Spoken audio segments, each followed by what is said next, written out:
Are you feeling spiritually lost, like you've tried everything, YouTube videos, online courses, even meditation apps, but still something is missing? Wondering, is this all there is? The world is loud and chaotic, and your soul is overwhelmed, craving inner peace, but you can't find your way back to yourself.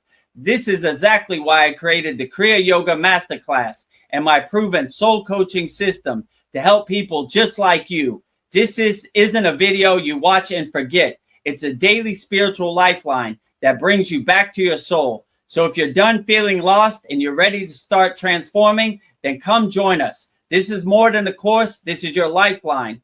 Go to kriyayogamasterclass.com.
Welcome to our September 3rd Vedagurudev's live Kriya Yoga Q&A Satsang. Our first Kriya Yoga Q&A Satsang of the month of September 2025. As always, we are joined by a very honored and auspicious guest. I will say each guest's mantra 3 times with love and devotion. We will start with Goddess Lakshmi Devi, the goddess of infinite abundance, wealth, and prosperity. And I will say her mantra 3 times with love and devotion. Om Sharim Klim Lakshmi Narayana Biyam Namaha. Om Sharim Klim Lakshmi Narayana Biyam Namaha. Om Sharim Klim Lakshmi Narayana Biyam Namaha. Next to her, the highest of them all, Lord Shiva himself, Adi Yogi, which means the first yogi. And I will say his mantra with love and devotion 3 times also. Om Namah Shivaya. Om Namah Shivaya. Om Namah Shivaya. Next to Lord Shiva is his noble son, Lord Ganesha, Lord of success, remover of all obstacles. And I will say his mantra 3 times also with love and devotion. Om Gam Ganapataye Namaha. Om Gam Ganapataye Namaha. Om Gam Ganapataye Namaha.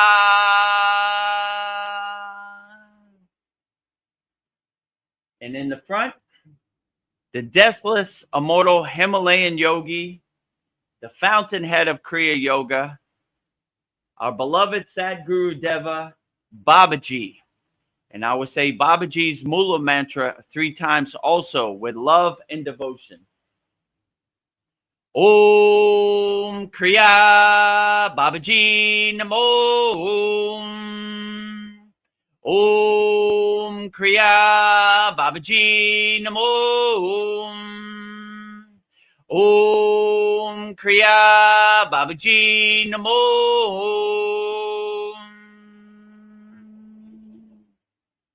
Last but not least, the deathless Himalayan yogini, Shakti Kriya Yoga energy herself. And I will say Mataji's Mula mantra with love and devotion 3 times also. Om Kriya Mataji Namo. Om Kriya Mataji Namo. Om Kriya Mataji Namo.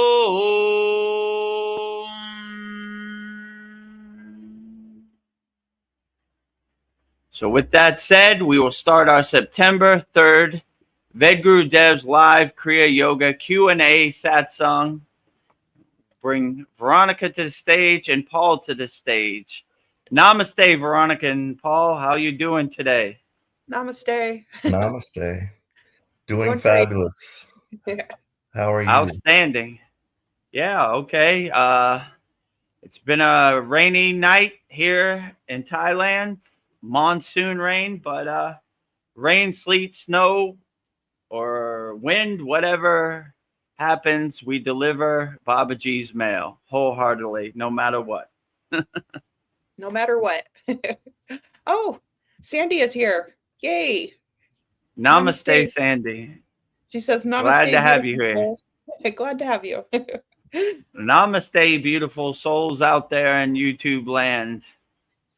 If you have any comments or questions, put it in the YouTube chat. We'll answer it wholeheartedly.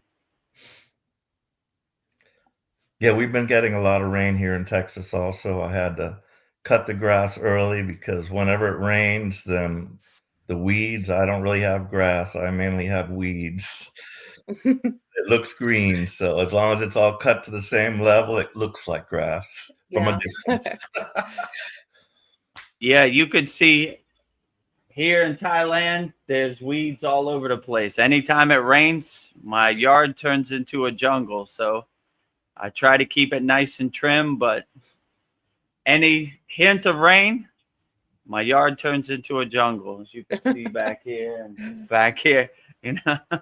Let me see. Yeah, you can see over my shoulder. So it just no matter how many times I cut the weeds always grow back, and that's my guru used to say, if you water weeds, meaning your negative thoughts in your mind, you'll have lots of weeds. If you water the flower, the blissful thoughts in your mind, you'll have lots of flowers. So I guess I need to do better in my own mind because I have lots of weeds behind me. Yes. There's lots of negative thoughts attacking me. Too much rain, those weeds grow, like big jungle. So So yes, I do have many questions and topics. Okay, let's get started. Let's jump right into it. Yes. Yeah, so first I kind of just want to give a little backstory about what, through my 61 revolutions around the sun, what I believe this is and what's going on, what the nature of reality is, because I need to kind of start there. So to my best knowledge, I'm a multidimensional being. And in addition to all these dimensions, there's also timelines. So like this person here, Paul, is existing in this 3D realm on many different timelines. Additionally, I may be incarnated on different planets as different beings, and this is all happening simultaneously. And to what I understand, there's a higher self, my God self, that is aware of all this, and it's kind of running the show, orchestrating it. It can see everything that's happening, and it's probably just sucking in all the knowledge that's coming in from all these multiple versions of me. And as far as like the universe, as I said, it's multidimensional. Time really is an illusion, so everything happens all at once, past, present, future. But for some reason, I don't know exactly why, I'm here in this particular moment in time, and that's all I am aware of. And additionally, we know we've all had the mind wipe. We can't remember our past lives or anything. We don't know actually even why we're here. We don't really know anything. We don't know what God is. I mean, we do to some extent, but we just don't know. It's just we're just thrown in here. And I believe also that like there's different varieties of souls that are here on earth. There are some like for example, maybe Vedagurudev, Babaji or whatnot, who have just come to help the ones that have not evolved, that are earlier in their development, let's just say. And so there's those types that are here. We could call them star seeds, that we're here to just help. And when the shit hits the fan, we'll know kind of what to do and be like a calming force. But when the universe began, like I believe, like from what I was told, the first beings to come into existence were the insectoids, because at that stage in the development of the universe, it was a very hostile environment and they needed like an exoskeleton. So they are the most ancient beings and probably the most highly evolved and powerful beings, followed by the reptilians, which they still have a tough outer shell. And they were like a warlike race, species or whatnot. And then as far as the saying I like to think of is as above, so below, as far as like what's going on out there in the universe, it's just like Star Wars, like couldn't be much different. And you can see the same hierarchical structures here on Earth. And so the reptilians and stuff, they were like, it's like an empire. So, and of every type of being, there's both a positive and negative type. But where this leads is to the conquest of the earth, taking over of the earth, why we're kind of in this position where we don't know that any other life exists. And it's because, it's an empire, and how they did it was basically through religion and like the cartel banking system. So, we're prisoners of the debt prison system. And through religion, most all religions have been corrupted. And what I was recently like reading was that the God of our Bible is actually the demiurge. It's actually a satanic being.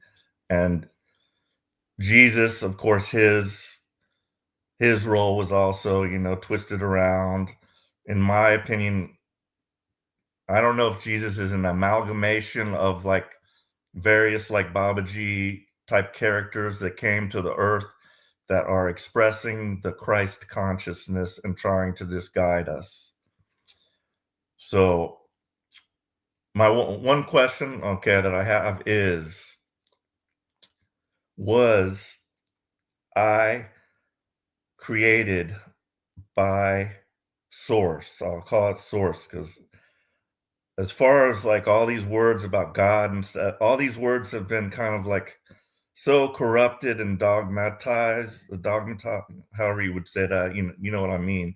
They've just been, they have just so many backstories to them and just ideas attached to it that it just doesn't make any sense to me. But like, I just believe there's one God. And so we're saying we're all one. So I'm a fractal of God. I mean, I think, like we are God.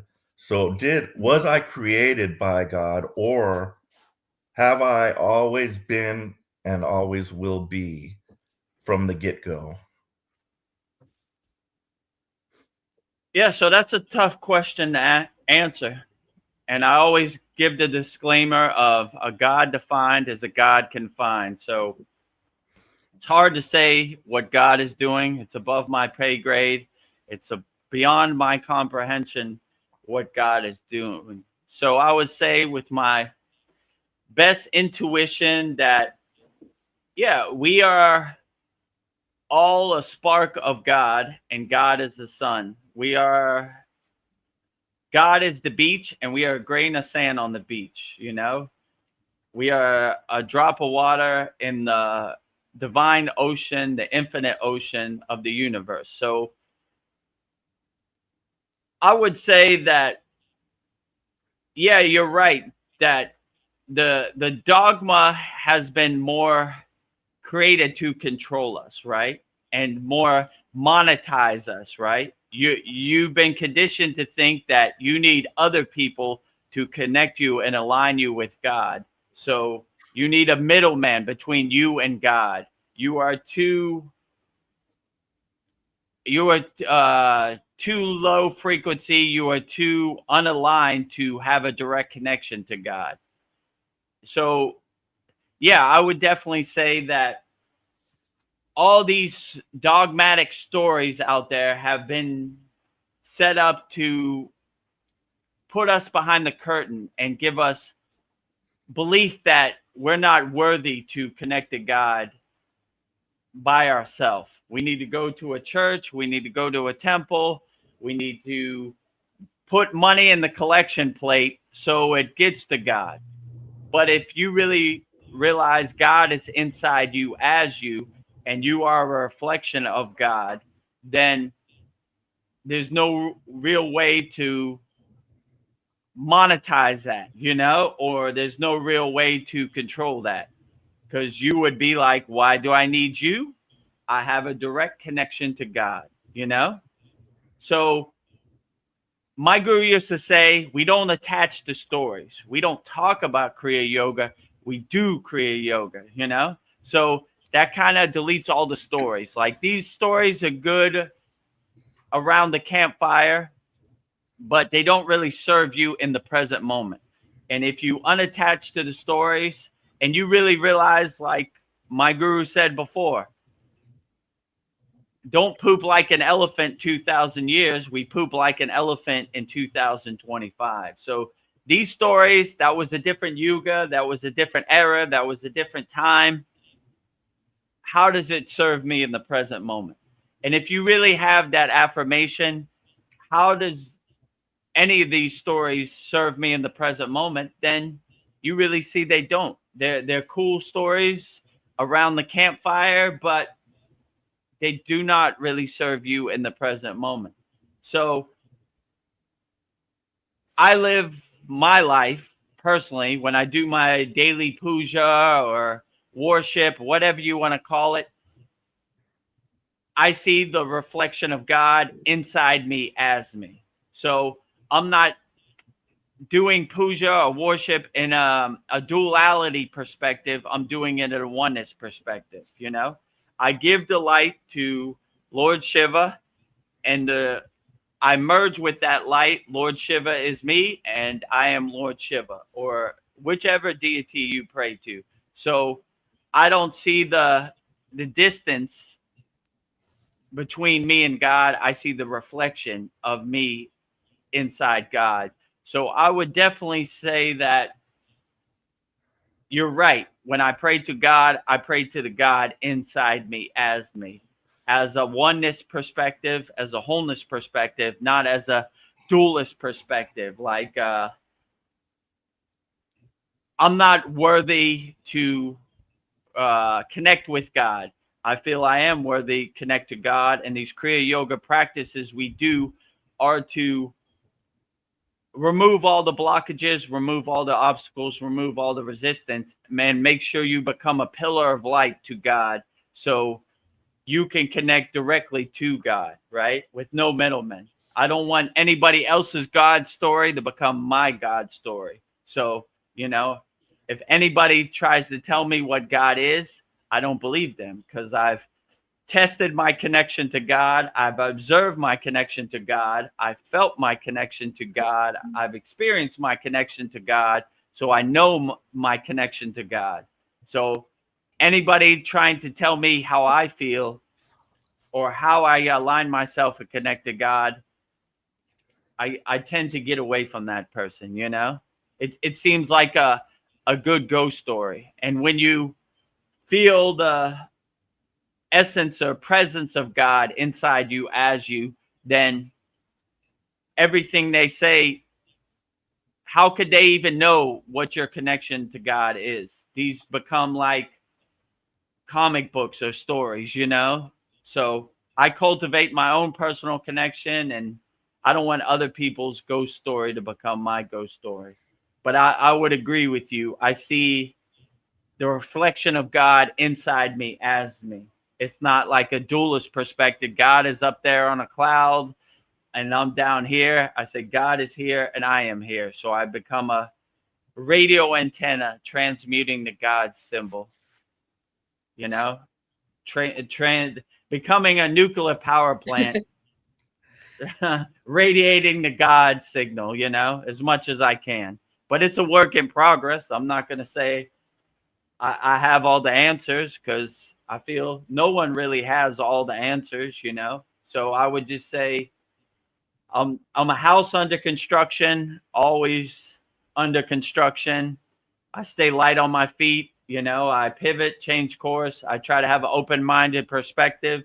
Like, I don't try to be rigid, you know. I just collect what resonates with me and serves me in the present moment and put it in my pocket. But tomorrow's a new day. I could change my mind tomorrow, you know. Yeah. Who knows, you know. So I try not to stay rigid and stiff, light on my toes, and keep an open perspective. And I take inspiration from all spiritual traditions. Sometimes I hear something in the Bible, I said, yeah, that sounds about right. I like that, you know. Yea, though I walk through the valley of death, I shall fear no evil. The kingdom of heaven is inside you as you. That sounds about right. Some of the stuff I say, not really. You know, it doesn't feel right to me, you know. So pick and choose what works best for you and uplifts you. And I would say that's the best path. But, you know, even my own spiritual tradition, there's some things I was like, I don't know if Babaji said that. Maybe not, you know. But so, you know, I happen to resonate with Kriya Yoga, but that's not the end all be all. It doesn't mean everybody fits in that box or one size fits all. You know, find the spiritual tradition that really uplifts you and resonates with you. And I would say that would be my best advice on the path. But there are many roads to the mountaintop. Which one you take is best for you, you know. I can't say what's best for anybody else. I just do what's best for me in the present moment, you know, and stay light on my feet and adjust. Okay. That will bring me to the next question. So I gave the example using Christianity because that's the religion I'm kind of most familiar with and I've heard the most about. And it makes sense to me that this God that they've presented in the Bible is the demiurge because of what I believe is going on in the Catholic Church. I believe at the highest level, they know this, but, you know, the good people down below that think, you know, that have been duped into thinking, you know, this is God, or, you know, just deluded. But, so my question is this, the way Christianity was corrupted. So all these religions have been corrupted. So one is yoga. Is this yoga that you're teaching us? It's your own kind of flavor. Is this a religion? And what is the need? How might it seems like it's tied to the Hindu religion. So I don't know enough about any of the other religions to know like how they've been corrupted or what, in what ways, but I don't really, and in the past, I've just told myself like all these gods, so, or we'll just call them deities, God, as I said, I don't want to really use that term, these deities, um,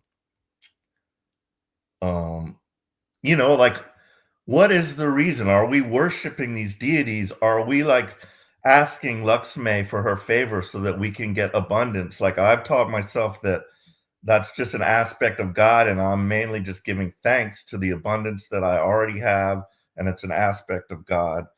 But I kind of like the Native American religion where it's just the Great Spirit, and their whole thing is just being one with nature, animals, and the only God that I think is a God that I can actually see would be Mother Earth and Father Sun.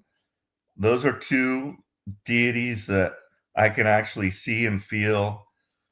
So I really don't understand about the well, I kind of understand. I want to get your take on it. So is this a religion, and why are we singing praise or whatever to these deities, these Hindu deities? And is that necessary?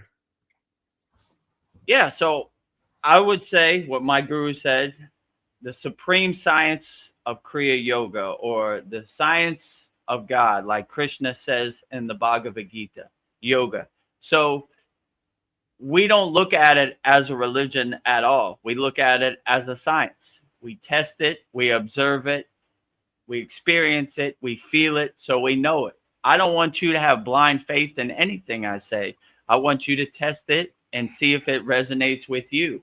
I don't want you to worship Lakshmi, like you said, blindly. If you feel a connection to Lakshmi, then pray to her, but I would say a lot of people say a lot of things.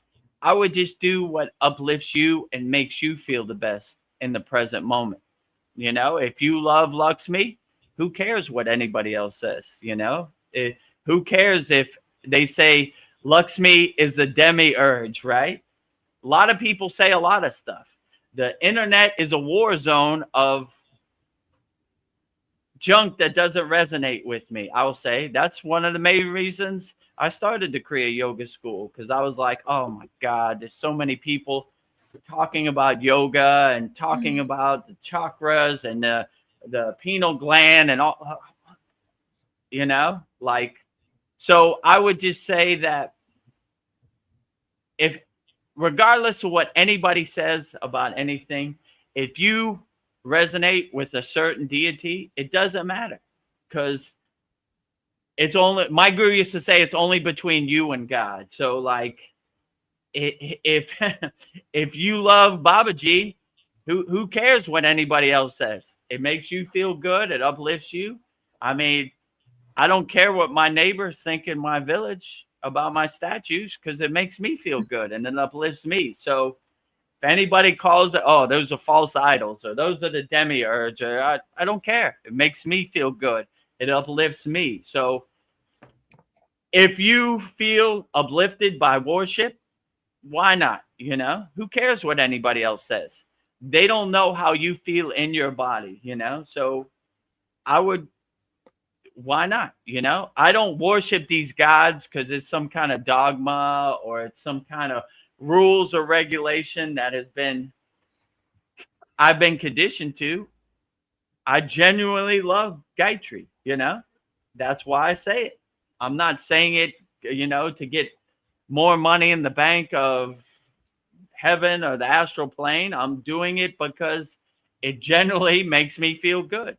And I'm a free bird. I don't do anything I want because somebody else says. I do it because I say. So, these are the deities I resonate with, and it makes me feel good. And what other people think of it, or whatever mud they throw on Babaji or Mataji or Shiva, Oh. Lakshmi, it doesn't matter, because I love them wholeheartedly. It makes me feel good. I'm not going to say one size fits all. You should pray to the deities that I pray to.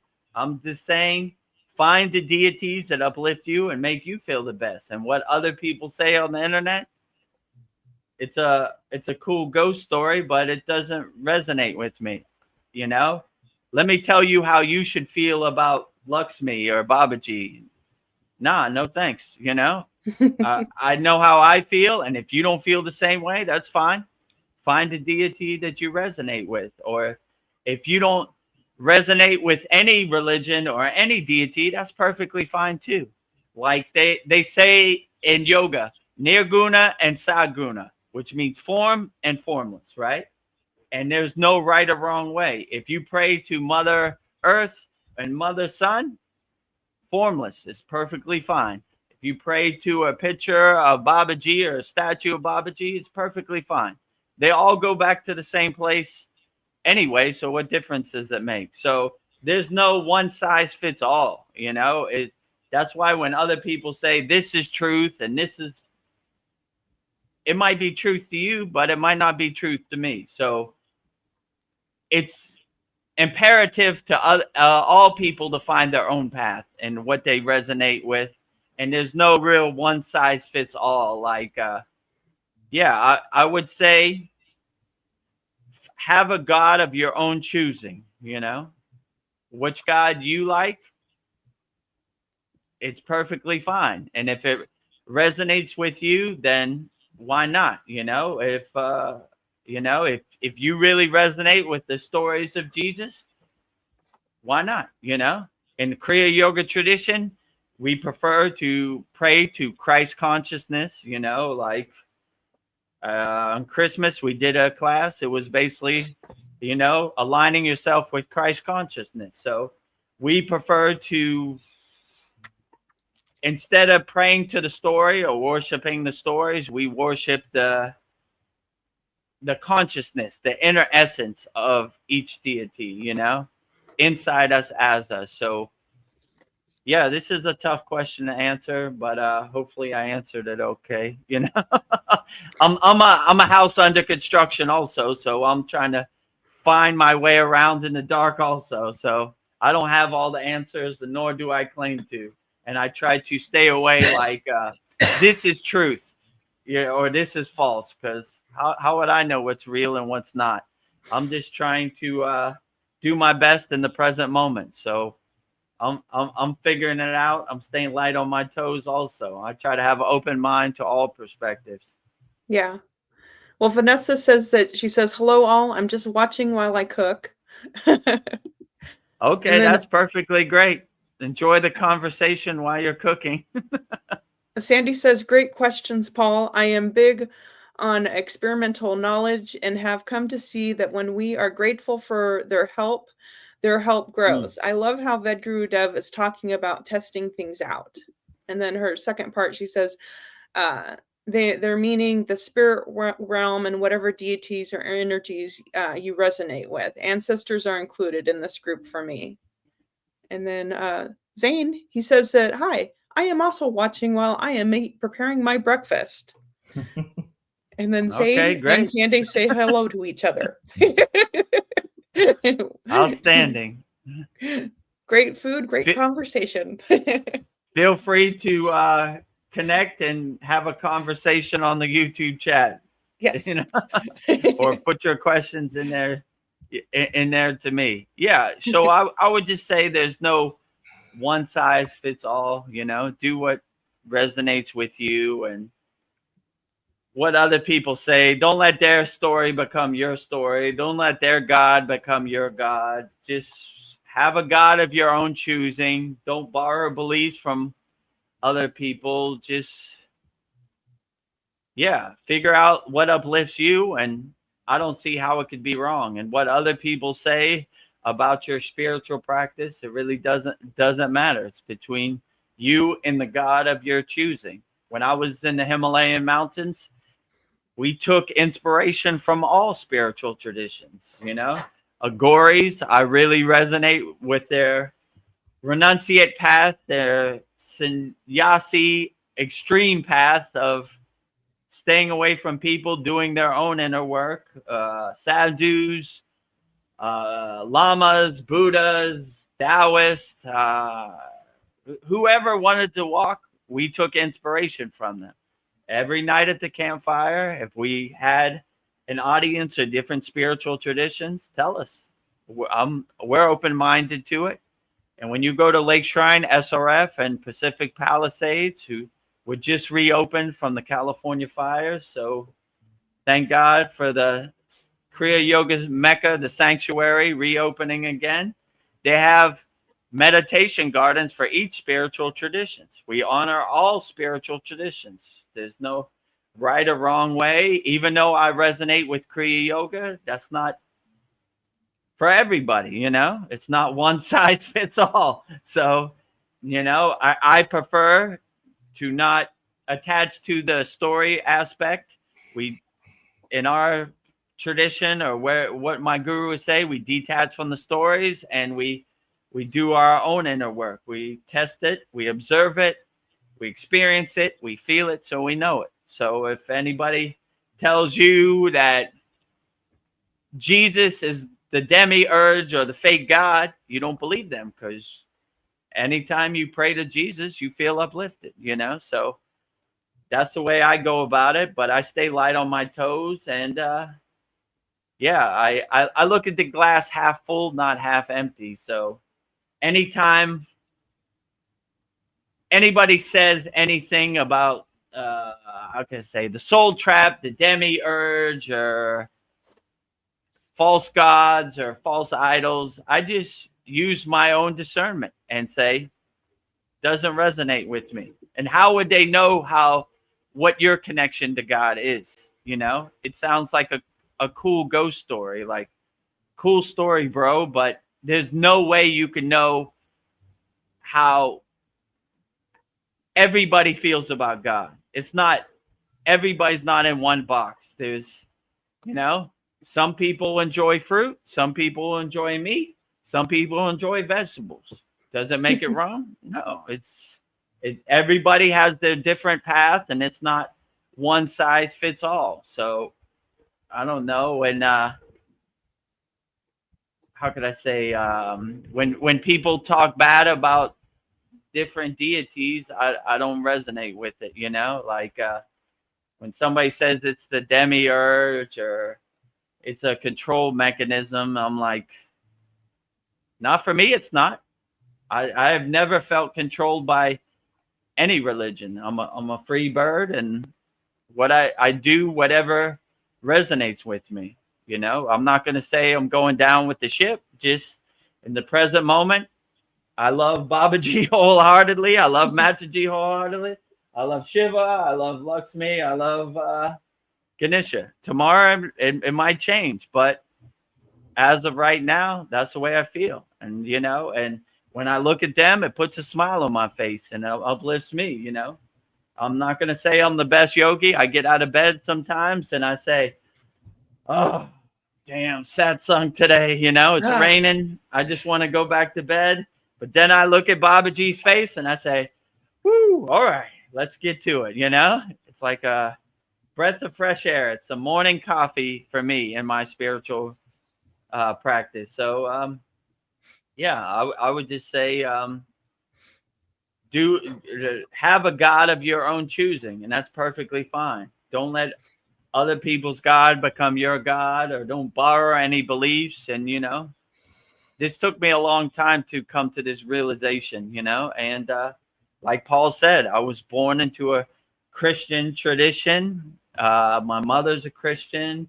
My father was a Catholic. So I was bombarded and conditioned straight from birth to believe all the dogmatic approach. And when I went to Catholic school and questioned their version of God, I got a nice, cool ruler over my knuckles from the nun.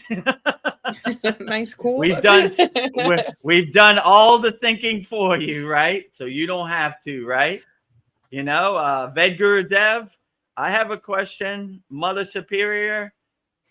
Yes, Vedagurudev. If you're born with original sin, what's the reason of being born? shouldn't God make you born good instead of be born bad and spend your whole life proving to God that you're good? Hold out your hand. Whampo.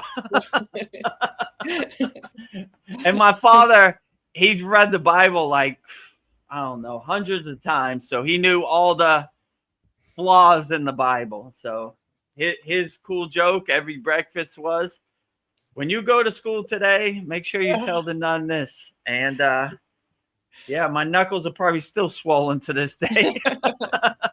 So I was never, from a young age, I was taught to question the system, right?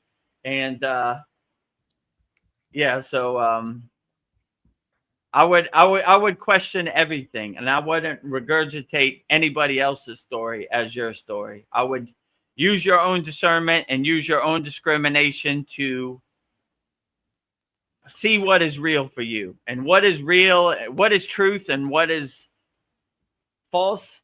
Who knows? You make your own decision of what is true for you and what isn't true. And if other people don't believe it, it really doesn't matter, because between you and whatever deity you pray to. So I would definitely say, have a God of your own choosing. There's no one size fits all. There's no right or wrong way, you know? And yeah, just that would be my best advice. Okay. Regarding the chakra system, so you watched that video and everything, and you heard probably what he said about it. So, you know, we, in science, they even say we have like some type of reptilian brain, you know, remnant in us. And then the chakra system and the kundalini rising, that it's like represented as snakes.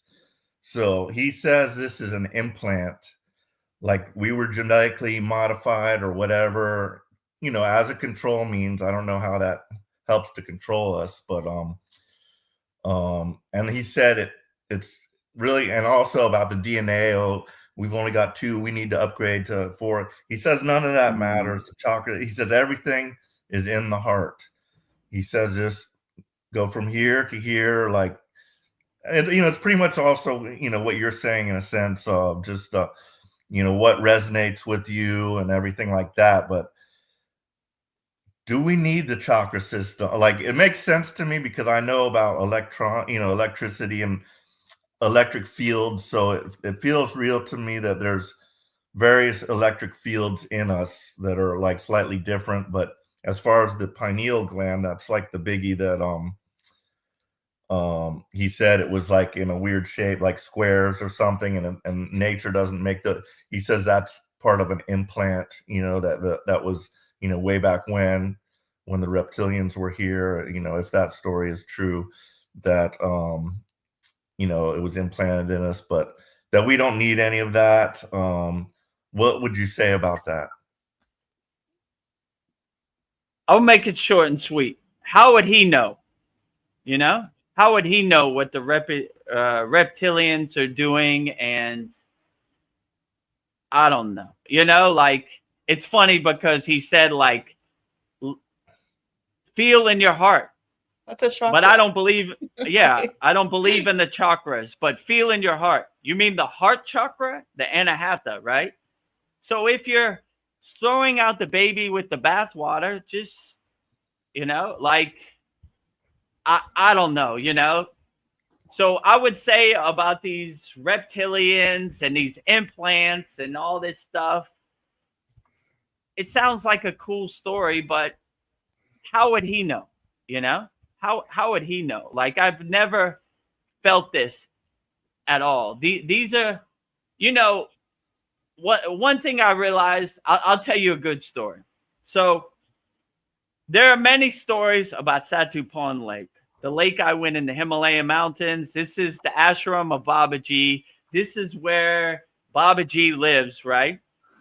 This is, many people have seen Babaji in his physical form here. This is Babaji's place, right? So we went up the Himalayan mountains, and they have a guy who's like the caretaker of this place. His name's Aman Baba. So when you go there, the first cave is his cave, right? He's the caretaker, and the cave behind it, it's a bigger cave, which fits about 10, 11 yogis, right? Mhm. So one night at our Yagna campfire, as the story goes, I'm not going to say no names, but there's one yogi who said he went to Satupan Lake and Babaji gave him 144 kriyas, right? Here's 144 kriyas. Take it back and give it to the world, right? So similar to what's his name? Moses. Here's the 10 commandments, take it back and give it to the world. So this guy has lived there, who knows, right? Most of his life, through the harshest winters, through the harshest summers, whatever, he's there. So we asked him, me, my guru, and Ved Muni, Amen, he's not a man for many words. If this story is true, and this guy got 144 kriyas, and he was here for 2 days, you've been here for years. How many kriyas have you got? And he looked at us puzzled, and he said, 0. He said, you've been here for 3 days. How many kriyas have you got directly from Babaji? 0. So if that story was true, this guy should have had 10 million kriyas. And he's just saying, I've got no kriyas. So what I'm saying about people say a lot of stuff. And when they say this about the chakras, in my case, I don't believe them, because how would they know how I feel? It's not one size fits all, I don't blindly believe the chakras because my guru said it or some yogi said it. I test it, I observe it, I feel it, so I know it. So when they say, and you know what, it reminds, when they say this about chakras or the pineal gland, first question I have was like, it's not one size fits all. How would you know? The second question is, they sound like a child who didn't get the cookie, right? Because they weren't able to raise their awareness or get their awareness to a higher spot. They want to ruin it for everybody else. I don't believe in this chakras. It's unobtainable from you when you come from a place of lack or you come from a lower frequency. It's Shambhala for you. The Nazis can never go to Shambhala because their energy does not align with Shambhala, These lower frequency beings throwing mud on the chakras can never attain the chakras because they're coming from a place of lack. That's just my opinion. So somebody talking about the inner science of the chakras and your subtle energies and your nadis, and I don't know. It's a cool ghost story, but my first question would be like, how do you know this about the chakras? So you're saying every single yogi in the Himalayan mountains, thousands of them, who've been meditating and unblocking their chakras and aligning their chakras, they're all wrong. But well, he didn't say there's not chakras. He just said that it's an implant and that we don't have to really do anything about it or use it or whatever. Yeah, the implant, that's a cool story, bro. Like so these who would implant it into you first of all, and they would implant this knowledge into you, everybody, and all these yogis who have been protecting their energy and detaching from their ego, they would have the implant too, it doesn't, how could I say it doesn't resonate with me or make sense with me. All these people doing their inner work and aligning their inner work, it's an implant for them. I would think they would have the most awareness, the most discernment to have their shield up and, they would not do, I would say from my own perspective, I would not do anything I thought was a implant or a control mechanism. But if I do my inner work and I feel my inner work, then I would like I said in the beginning, it makes me feel good, so I lean into it. I'm not doing, like, and how would they know it's an implant? Like it sounds like a cool. This reminds me of when I went to the Himalayan mountains, right? When you go around the campfire, you need a cool story to make it more interesting. Most yogis, if you said, okay, Vedagurudev, what'd you do today? Well, I woke up, I took a dip in the Satupan Lake, I meditated all day, and that's about it. I did my sadhana. It's not an interesting story.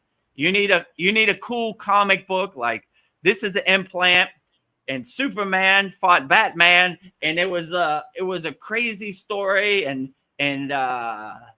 Superman implanted this into Batman, and like, I don't know, it just doesn't resonate with me, right? Like, No. who would take the time and the effort to implant anything in you, And if that was true and you did your inner work, you would see, like, this is trash. I don't need this. I'm taking this out, right? I got my shield up, Who would implant the chakras and the pineal gland in anybody, It sounds like too much effort and too much work. And it sounds like a too much of a mystical story. Let's say it like that, All right. Let me just interject and say, where would they get that knowledge? Okay. Where have you gotten your knowledge? Okay. You've told us that you've gone to Shambhala and stuff, and I believe you. I believe because you resonate with me, and I can just feel that you're telling the truth. But other people have also had experiences. And so this whole secret space program scenario and what's going on here on Earth, I mean, we can tell that something's wrong here for sure. And something's going on here. And so a lot of these stories are they're too fantastical to believe, because a lot of these people, and it's not just one, there's bunches of them, and there's PhDs, and of course that's mainstream science, which is also corrupted. But just saying, there's a lot of respected prior military that say that yes, this is that they have time travel, they have portals, they have technology that's beyond Star Trek, that we have a fleet out there, our own fleet, that we have anti-gravity, we reversed engineered these things. So all these stories can't be fake, there's too many, I believe that this, secret space program is going on. I believe that, we are the, secret parts of the government are in contact with extraterrestrial. I believe they're trying to figure out how they're going to do this disclosure. And then, that's where the 3-eye atlas thing comes. They say it's one of our own things. They're going to bring it in, and then it'll be unmistakable that this is under some kind of control. And that will be the first little crack in the shield of humanity that says, oh yeah, it's there. And then later what's going to come is, contact. We're going to get contact eventually with the, what's out there. And there's tons, all these beings elephant head guy, and, out in the universe, it's the same. There are all these kind of weird looking beings and who knows what, but just saying where that information might have come from. And if you believe the stories, the Anunnaki came and they genetically modified because they needed a slave race. Yeah, it's a story, and who knows if it's true or not. But yeah, that's where that idea comes from, that we were kind of genetically, they messed with us or with our genes and stuff. We're amalgamation of all kinds of different extraterrestrial races. And what I also heard was that we were made in the image of God. That part about the Bible is true. And that a lot of these other races and the false gods are only partial fractals of God. And that's why they're trying to keep us down, because they're jealous, and they're if we came into that power, we would be way more powerful than they are. So that's kind of the story that I've come to learn, and I feel it might have some truth in it, but only time will tell. When Three Eye Atlas gets here in December, we'll see what happens, and I just don't know. So that's why I ask all these questions. I just want to get your perspective on it. I would say, to make a long story short, always have the affirmation or the discernment and discrimination. How does this serve me in the present moment? What the Anunnaki did 70,000 years ago, how would I know? I don't even know what I'm going to eat for dinner tomorrow, let alone 70,000 years ago. Like, how does that serve me? Like I say, like, knowing how many wooden teeth George Washington have, like, how does that really do my inner work for me or serve me? It doesn't. And the problem with me too, I want to believe like you, Paul. Like, I want to believe like the world is more vivid when Superman fights Batman, and like the reptilian race, and the comic book is boring if you just say do your inner work or do what serves you in the present moment. You know what I'm saying? Like,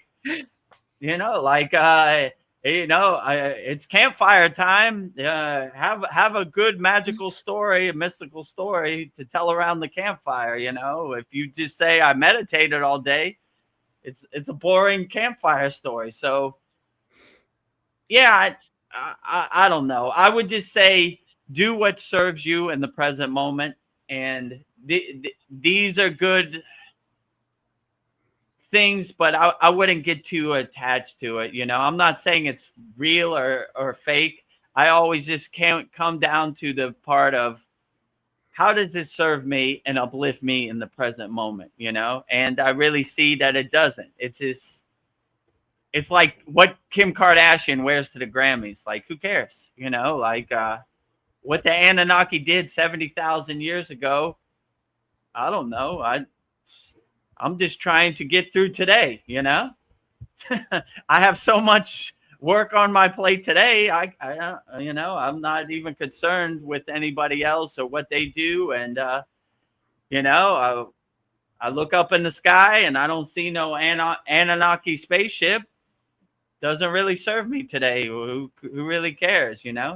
I didn't see any reptilians today. It doesn't really serve me. I put it all in the box of like, who cares what Kim Kardashian wore to the Grammys? It doesn't serve me. So all these, all the things they say about implants and everything, I don't know. I'm just trying to find my way around life like everybody else, and I'm trying to delete things that really don't serve me and focus on things that do serve me, and I don't want other people's story to become my story, like, let me tell you how you feel in your body. Like, nah, no thanks.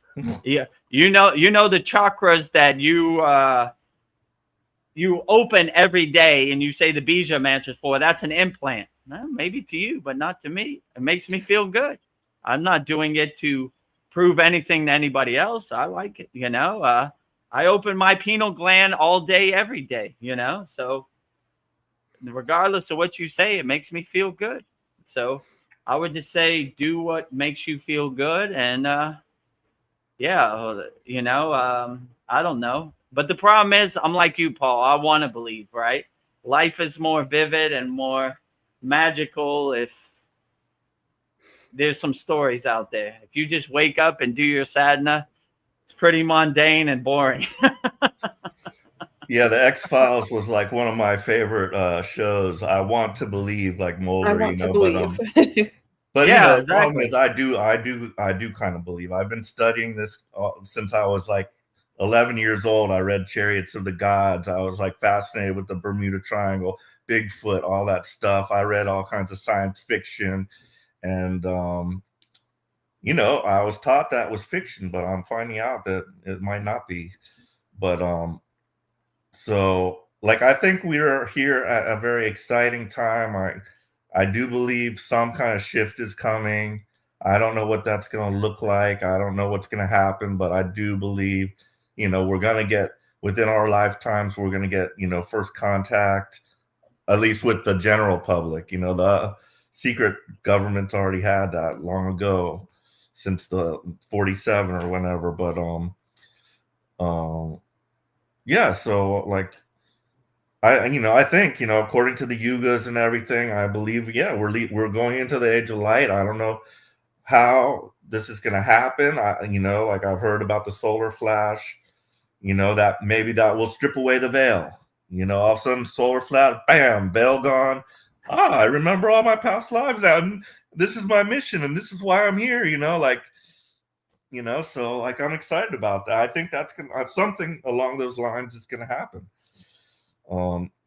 If I just sit here and do nothing, also, like, that's another, you know, thought I've had. Like, if I just do nothing, I just continue with my life, you know, be a good person. Yeah, I'll do my sadhana, you know, and all that kind of stuff. Like, it feels to me like what's said is, if you don't do the work, you're not going to reach that level. But I don't know if something might just come along and trigger an awakening, even if you don't do all the work, or if you don't get rid of all your shadows or whatnot. I don't know. But yeah, so anyway, I'm excited about the future. I think it's going to be a wild ride, and I think it's going to be amazing. And, you know, there's going to be a lot of turmoil first, but I think we'll make it. We'll, you know. Yeah, so I would say my plan is, I'll just say from my perspective, like I said before, always be an unshakable mountain. No matter how much it rains, unshakable mountain. No matter how much it snows, unshakable mountain. No matter how much sun, unshakable mountain. Always unshakable mountain. So if finally Lucy kicks the football from Charlie Brown, that's great, you know. But if tomorrow she doesn't kick it, you say, oh, it's another day at the office. He never has kicked it in the. So I don't really wait for anybody else to tell me anything. I do my own inner work. I use my own discrimination and go with the flow. See where this world takes me. I don't know. You know, I don't know what's going to happen, or I'm not really waiting. You know, I like when they say in the Vedic scripts, they say, no matter if it's the end of the world, always be unshaken. Have your samadhi, your meditation unshaken. So no matter what this crazy Maya delusional world gives to me tomorrow or the next day or next month, I look at it the same perspective. Like, you know, how does this really serve me? And only thing I can really control in the present moment is how I react to certain situations. So if it doesn't really serve me, then I don't really get attached to it. Like, you know, they're going to tell me about the aliens. Yeah, well, the universe, the multiverse is infinite. So it wouldn't surprise me if there are any aliens out there. Come on, you know, or nothing really surprises me anymore. You know, this Maya delusional world is so dense and so crazy and chaotic that I wake up and I say, whoop, it's going to be a long one. They're coming, you know, let's get my shield ready and stay light on our feet and adjust and pivot and change course no matter what happens. So aliens show up tomorrow, still do my sadhana.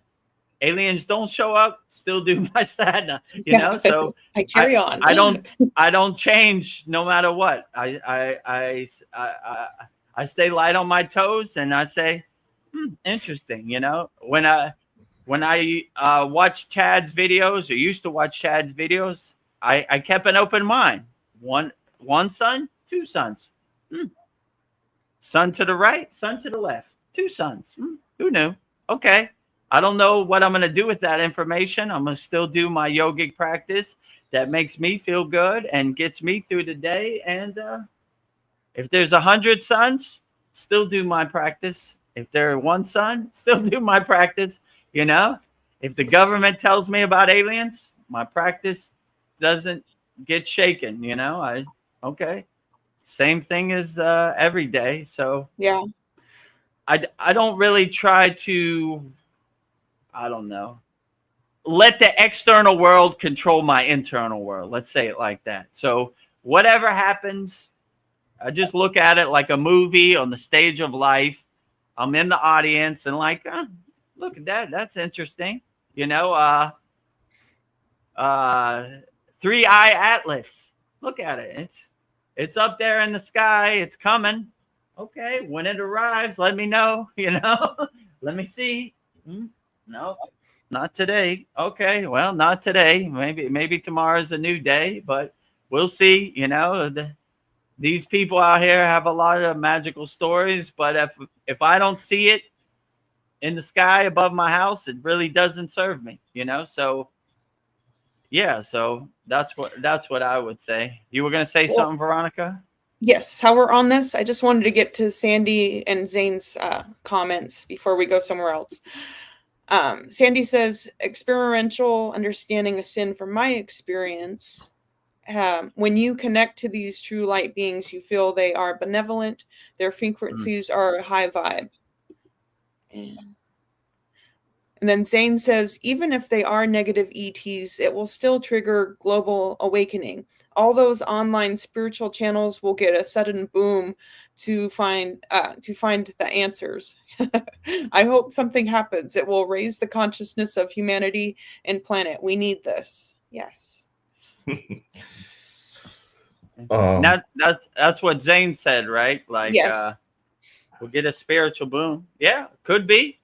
I mean, I'm not going down with the ship. I stay light on my feet. It wouldn't surprise me. Nothing really surprised me at this point in my spiritual journey. You know, if we got a big boom and I had all the answers, I'd be like, oh, cool. You know, all right, that's cool. You know, I'm going to stack that on top of my own discernment and my own discrimination, my own practice. But yeah, why not? I'm just saying, in my personal experience, I'm not waiting for anybody. I'm doing my inner work. Like the story I always say, the best time to plant a tree was 10 years ago. The second best time to plant a tree is today. So I'm trying to make my tree grow. I stay ready so I don't have to get ready. You know, I'm not going down with the ship. I try to stay open-minded. And, you know, if Three-Eye Atlas shows up, I'll say, yeah, Paul was right. There it is. I see it right there. If it doesn't show up, I say, I don't know. Can't see it, you know? So I try to stay light on my feet, you know? I don't have any experience or knowledge of Anunnakis or reptilians. I've never seen it. So, but tomorrow's a new day. Maybe they show up. I don't know, you know? Yeah. Could be. I'm trying to stay open-minded and light on my feet. I'm just going by my own discrimination and discernment. You know, I'm not trying to let anybody else's stories become my stories. I say, oh, yes, well, look, there he is. There's an Anunnaki right there in front of me. You know, Paul was right. You know, Paul was right. Or look, oh, there it is, Three-Eye Atlas. It's up in. I see it right now. You know, goddamn, Paul was right. Yeah. So I had something else to say. Like I was thinking about the implant, you know, theory, but just how Elon Musk is already making these brain chips, and there's certain humans who will accept that and they will get that implanted into them. You know what I mean?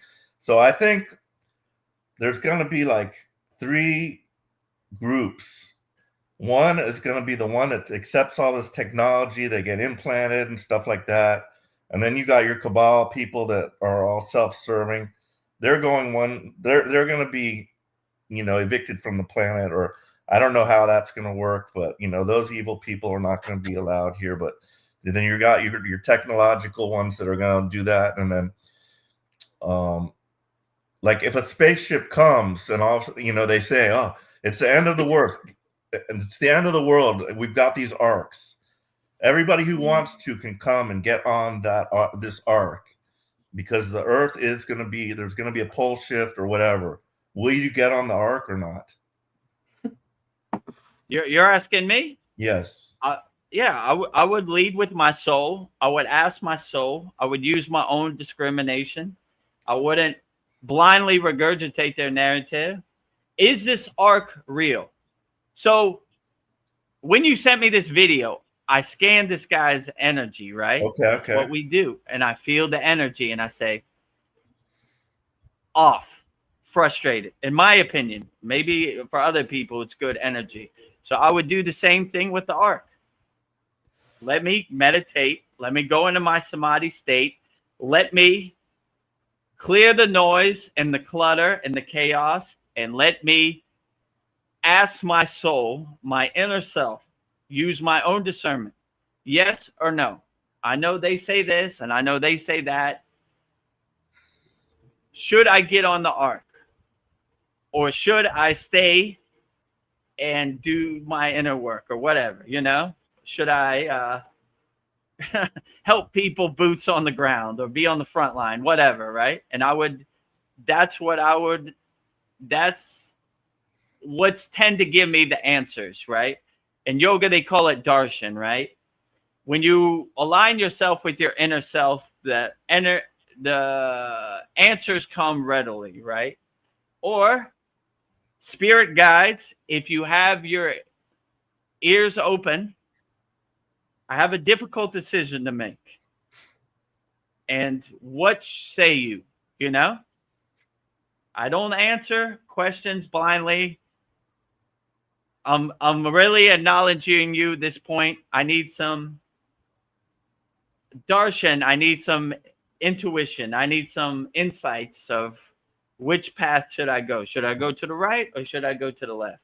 So that's basically what I would do, you know? Right, because that could be a trick. It could be a trick. They get you on that ship and then you're off to some enslavement camp somewhere or something. You never know. Like, that's the whole thing.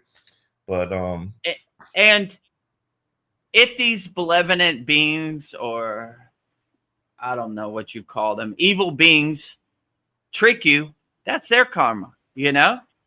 I wouldn't want to be, you know, like, I don't know, like, how could I say? Hopefully my awareness, my discernment is above their lower instinct tricks, you know? I see the Wizard of Oz behind the curtain. I see the pieces on the chessboard. That's why we raise our awareness, to see the trickster, see the ego for the tricker he is, you know? But if they did trick me into a situation, I'd be like, that's your karma. You're not my karma. I don't, you know, like, I don't know. It looks like you're coming back as a rat or a bug in the next incarnation, tricking people, hurting people. And I don't know. It seems very gross to me, right? Like, oh, you think you're cool. You hurt innocent souls. But it doesn't surprise me. I mean, I would think about this today. Most people in the world, in my opinion, I could be wrong, if you told them I'll give you $5 million to push a 5-year-old girl in front of a bus, probably most of them probably would do it. You know, that's just the frequency they're on. If you offered me $5 million to hurt a 5-year-old child, I would never do that. Your money's no good over here. I don't care. So I don't know. It's a crazy Maya delusional chaotic world, and I almost, you know, I never understood when the yogis say it's all Maya. It's all Maya. It's all Maya. It's all, I don't believe none of this, right? And I was like, you don't believe anything? Now I'm to the point where I'm like, maybe they had a point. You know, like I don't believe any of this either, you know? Like you know? So I was like, maybe 10%, you know, is Maya. Now I'm like, maybe they're right. Maybe it is 95% Maya, and they don't believe anything. So I don't know. I would just use your own discernment, you know, and, you know, don't listen to anybody. Don't let anybody else's beliefs become your beliefs. Your soul will never lie to you. So just connect to your inner self. And I don't know, acknowledge your spirit guides or your, I don't know, ascended light beings and ask them, you know, Archangel Michael, if you have your ears open, what do you think? Arc or no arc? You know, they're not one for many words, in my opinion, right? Yes or no? No. Okay, staying home, you know, staying here. Screw the arc, you know, or arc, get on the arc. Your physical body will be destroyed if you don't get on the arc. All right, I guess I'm gonna get on the arc. What do you recommend? And the funny thing about yogis is they're always trying to go home. Like you see Samadhi Shrine, Maha Samadhi is like the highest blessing, right?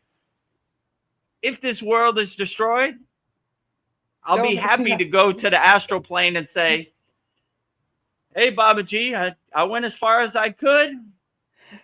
A bomb dropped and the world was destroyed. Beyond my control, but I'm happy to be here around the campfire. I went as far as I could.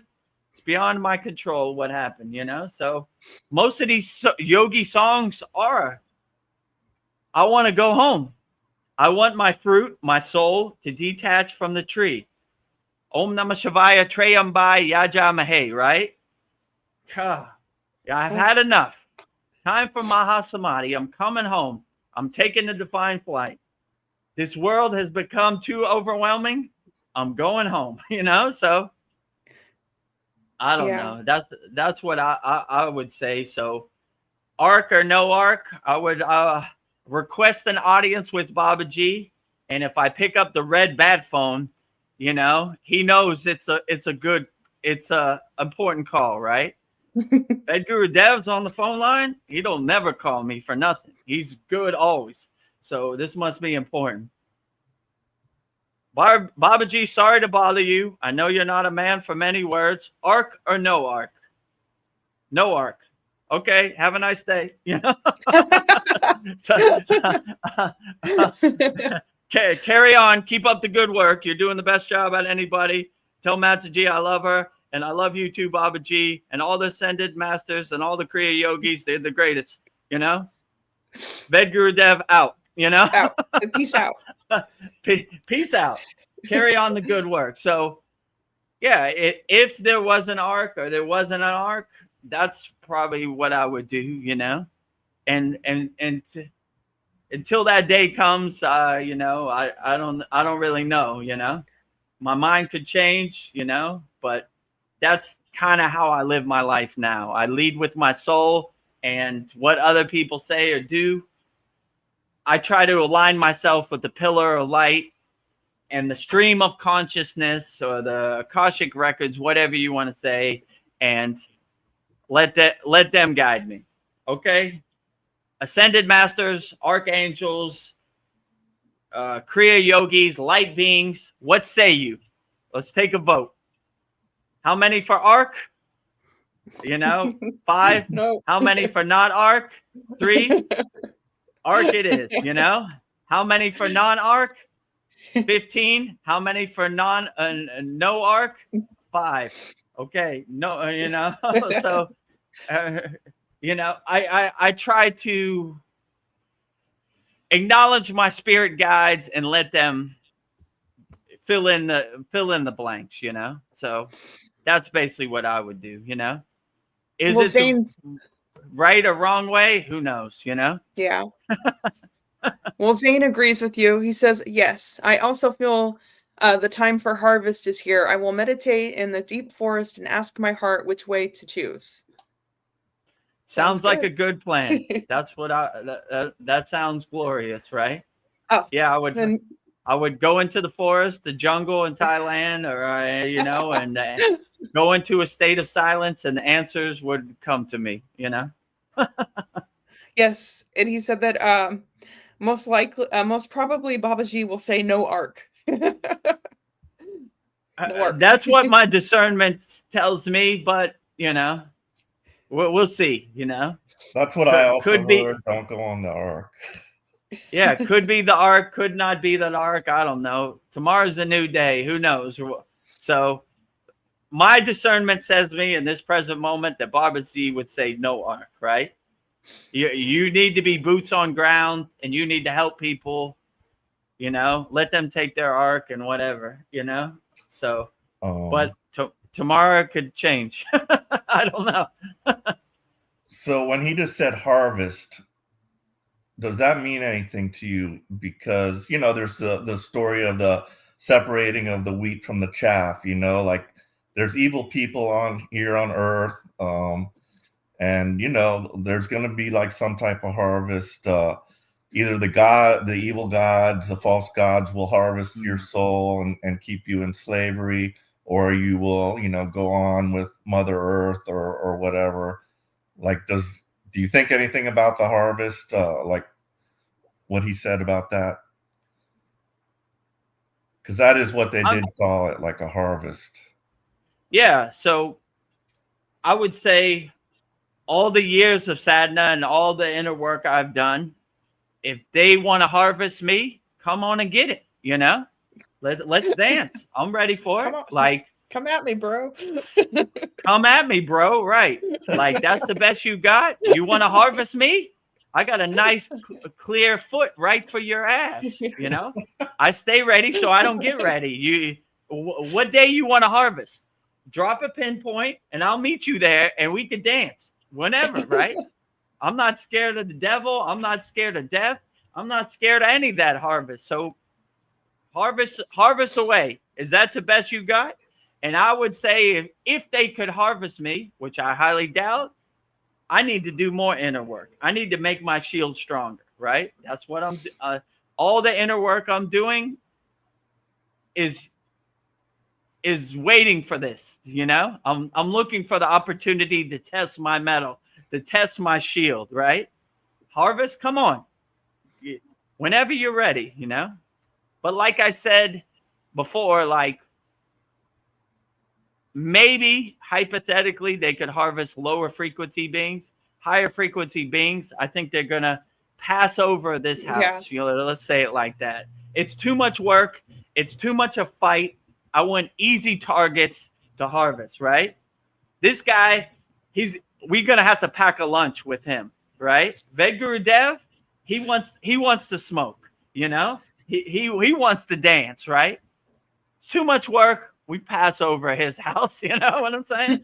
So make your inner work, your higher consciousness so high that they pass over, right? So they don't want the smoke. They like easy targets. People in a fear-based state hiding under their bed, oh, the harvest is here. I better hide so they don't see me. Or look at this guy. He's just standing out front of his house. He's Captain Dan of Kriya Yoga. Harvest, you ready? I've been waiting for this day. Come on. That's the best you got. You ain't got nothing. Kindergarten, light work, harvest, right? That's all. This harvest is a joke to me. Come on. I thought you really wanted to dance, right? Nothing, right? Crickets. So, so I pack a lunch. They better pack a lunch if the harvest comes for me, because I've been waiting for this day. The day has finally arrived, September 3rd, time to dance. All these years of sadhana has been building up to this moment, harvest dance time, I was hoping I would get the devil himself, but harvest would do. Let's dance. I want to see how good my sadhana is, my inner work is. Yes. I want to test my metal on your stupid harvest. Come on with it, Yeah. Come on. That's the best you got.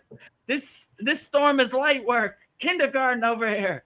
But Sandy says, in my intuition, they would pass over me, Yes. So I don't know. Sandy said, light workers unite. Let's dance. Light workers unite. I want to be the one holding up the white flag, the light flag, right? Come on. Yes. I want to be on the front line, right? So I embrace the dance. I don't hide from the dance, I'm not fearful. We're fearless yogis. We wait for the dance, like we're not scared of death. We embrace death. Like I said, Maha Samadhi, what the most beautiful thing in Kriya Yoga. So, like Babaji says in the voice of Babaji, death is a joke to me. I am the death of death. So if I look at death that way, I definitely look at the harvest that way. The harvest is a joke to me. I laugh at the harvest. Ha ha ha. Good one, ego. Come on. That's the best you got. Let's dance. So I would say be a fearless yogi no matter what they say. And if hypothetically one day the harvest comes, be ready to dance, have all your tools in your Kriya yoga box, have all your ammunitions ready, and embrace it. If the harvest comes, I'm not going to hide under my bed. I'm going to stand right up front with like Sandy said, light workers unite, calling all spirit guides and all light workers. The day has arrived. Let's dance, Let's dance. I'm Braveheart holding the flag. Pow! Harvest. Where's the devil? I want the big boss. There he is. Haymaker, winding it up. Pow! Light workers unite, Yes. If light workers got my back, I got the wind behind Superman's cape, I'll lead the way. I'm going to hold up the flag. I'm Braveheart running down the hill. Yeah. Well, speaking of the devil, Sandy says the devil is fear. Do not feed the fears. Yes, indeed. Exactly. Devil food, fear, If you're in a fear-based state, you're giving the devil a tasty cake. Like my guru used to say, ego food for the ego. So the devil, whatever you call it, So yeah, stay fearless, my friend, and you'd be surprised how the wind comes behind your sails and guides you, I ain't scared of none of this, Yeah. Demiurge, implants, Anunnaki, reptilians, the cabal. Come on with it, I welcome the dance, Yeah. And if my physical body is destroyed, I will go to the astral plane and say, well, why are you here so early, Vedagurudev? Well, the harvest destroyed my physical body, but that junk car, that physical meat suit doesn't define my soul. I went down with the fight. I was on the front line, bravehearting it with the flag. White flag, come on. Haymaker, pow. Well, I have something interesting Zane has to say. He says they already forced us for vaccines. We didn't have any other option because we cannot use the bank or even buy a simple bus ticket without a vaccine certificate. What to do if we are forced again? He says that last time I gave a bribe to a medical officer to grant me a fake vaccine certificate. Nice. Yeah, so I would say you see the Wizard of Oz behind the curtain. You see the pieces on the chessboard. You see the playbook. This is their plan. Just be ready for it. Fool me once, you got me. Fool me twice, shame on me. I already know your playbook. I already see what you do. Yeah, I mean, it all comes down to they don't care about us. Like I said, they'll throw you under the bus if they could get an extra $5,000. They don't care about you. So look what they do. We mandate that you take these chemicals so you could feed your family. They don't care if. Yeah, look at the C word thing. I'll take my example. Totally destroyed my career that I spent since I was 14 years old building up, right? Overnight. Boop. Goodbye, no more nightlife, and that just shows you that they definitely don't care about us. If you think they're coming to save you, you're living in a dream world. So when the C word thing happened, like Zane said, my father said something that made me think. He said, I like the C word. And I said, why do you like the C word? No one likes the C words. It's 1984 or Orson Welles or whatever, right? He said, It's like going into your kitchen at 1 a.m. and turning on the lights. You could see all the cockroaches right there in the open. So they're exposing themselves right there. You see them. I see you right there. You know? You don't care about us. Save this, you know, whatever. This is all fear-based propaganda and psyops and running the playbook. So when you see the playbook, you already know. When they're going to run the playbook. I mean, they're still running the same playbook from JFK and on and on and on, you know? They're always going to run the playbook. That's another day at the office for them. Liars are going to tell lies. That is expected, right? Like when I turn on the TV and I see a bunch of lies, I said, that's what it is. It's lies, Yeah, you know? that's what they do. Shame on me if I think this is truth. I'm not worried about them lying. When don't they lie? Everything is a lie. I want to see the truth. Is any of this truth? Probably not. You know, they run their liar playbook over and over and over and over and over. So when it comes, just be like, there it is. You know, I knew it was coming. You know, so wait for it with open arms. Said, yeah, there it is. I stay ready so I don't have to get ready. I knew it was coming. You know, got me once, but not again. I see you. I see the Wizard of Oz behind the curtain, you know, running their playbooks, you know. Supposedly they work for us. You work for me. I don't work for you. So you're a civil servant. You should be scared of me. Not, I shouldn't be scared of you. So, yeah. Well, let me tell you what you should do with your body. You have own how can I say, sovereignty. You're the king of your castle, of your own body. Do what you want. And if they mandate that you have to get this to go to work, maybe you shouldn't go to work no more.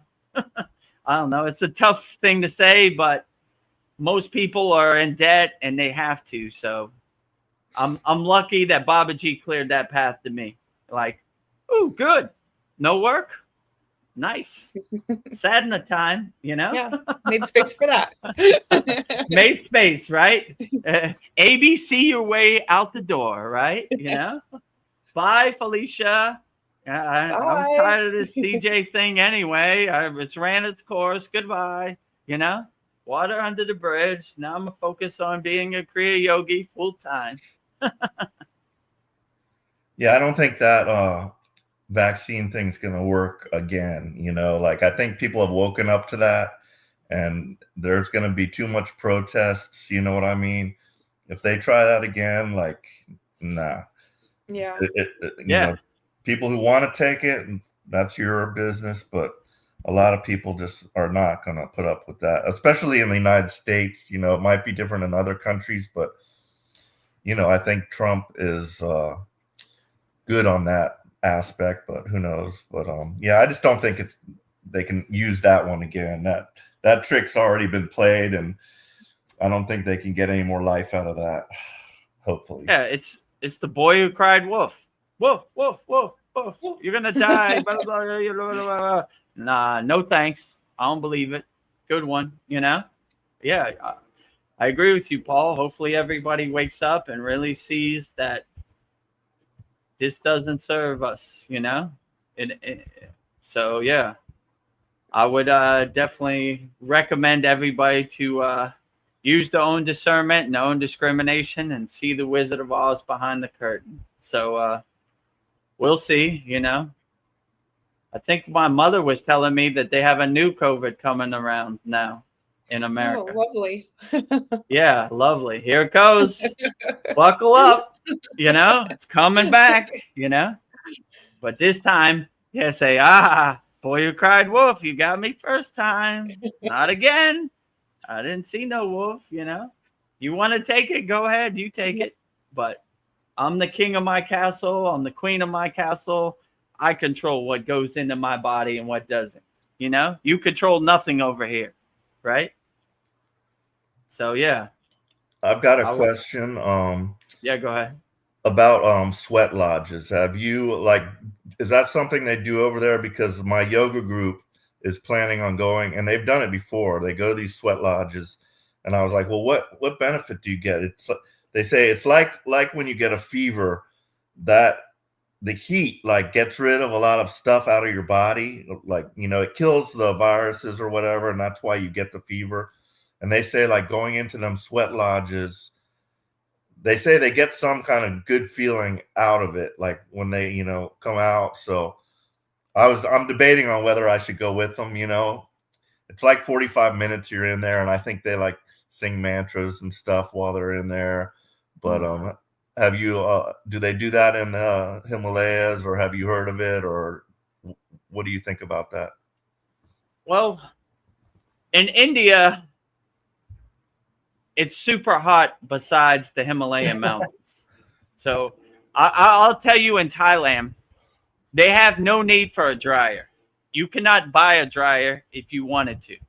The sun is so powerful. So they just hang their clothes outside in the sun. It's an instant dryer. So there's really no need for a sweat lodge in Thailand, because every day is a sweat lodge. You walk outside your house, you're in an instant sweat lodge.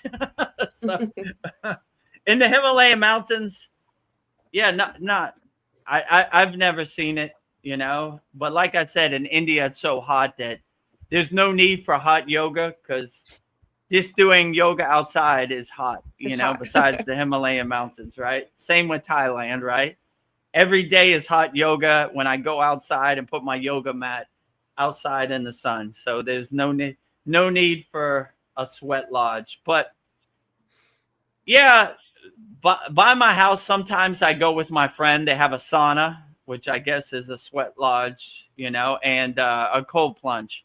So yeah, it's good to sweat it out, you know, and get those cold shock proteins going and just sweat out. So yeah, I would try it. See what the benefits are, you know. It can't hurt. Sure. You know, and if it doesn't interfere with your daily activities, you know, it's not too expensive. Give it a try, just so you could have some experience. Like, yeah, I tried the sweat lodge. It didn't really work for me, or it did work for me. Going back, or not for me, you know?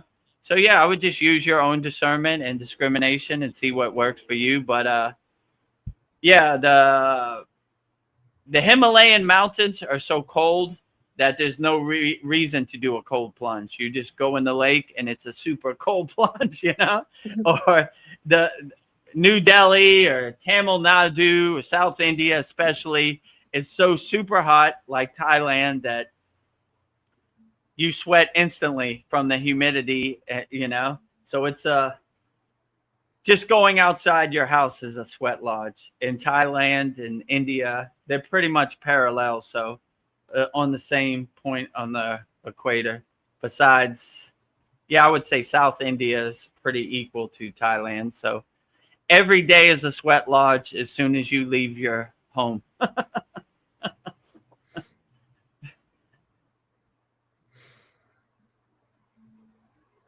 I don't know. I've just been sitting back and listening, but I don't know, a couple thoughts. I was just thinking, like, what is truth? There's so much manipulation in this world, and everyone seems to have the answers of what truth is, or it's their beliefs being pushed on me to become my truth. And I don't know what's a lie, what isn't true. Everything is just a story, and my head hurts. I'm just trying to make sense of it all. I don't know. And we live with there's so much information. I just feel like it's just ripe for you know, we're a captive audience. So I just see like there's all these YouTubers like capitalizing on us because we want to know what the truth is. I don't know. That's just my thoughts right now. I'm like, yeah, they call it clickbait, right? Yeah. Click on this, I'll give you the answers to enlightenment in 5 minutes or whatever. But I would say, I mean, the easy answer is it's all Maya. You just throw up your hands and say, I don't believe any. There is no truth. There is no lie. It's all Maya. It's all delusion, you know? So that would be the easy yogic answer, which they always say, right?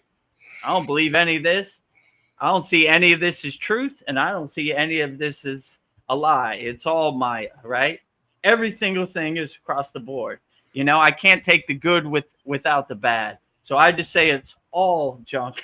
You know, it's all Maya. It's all delusion, right?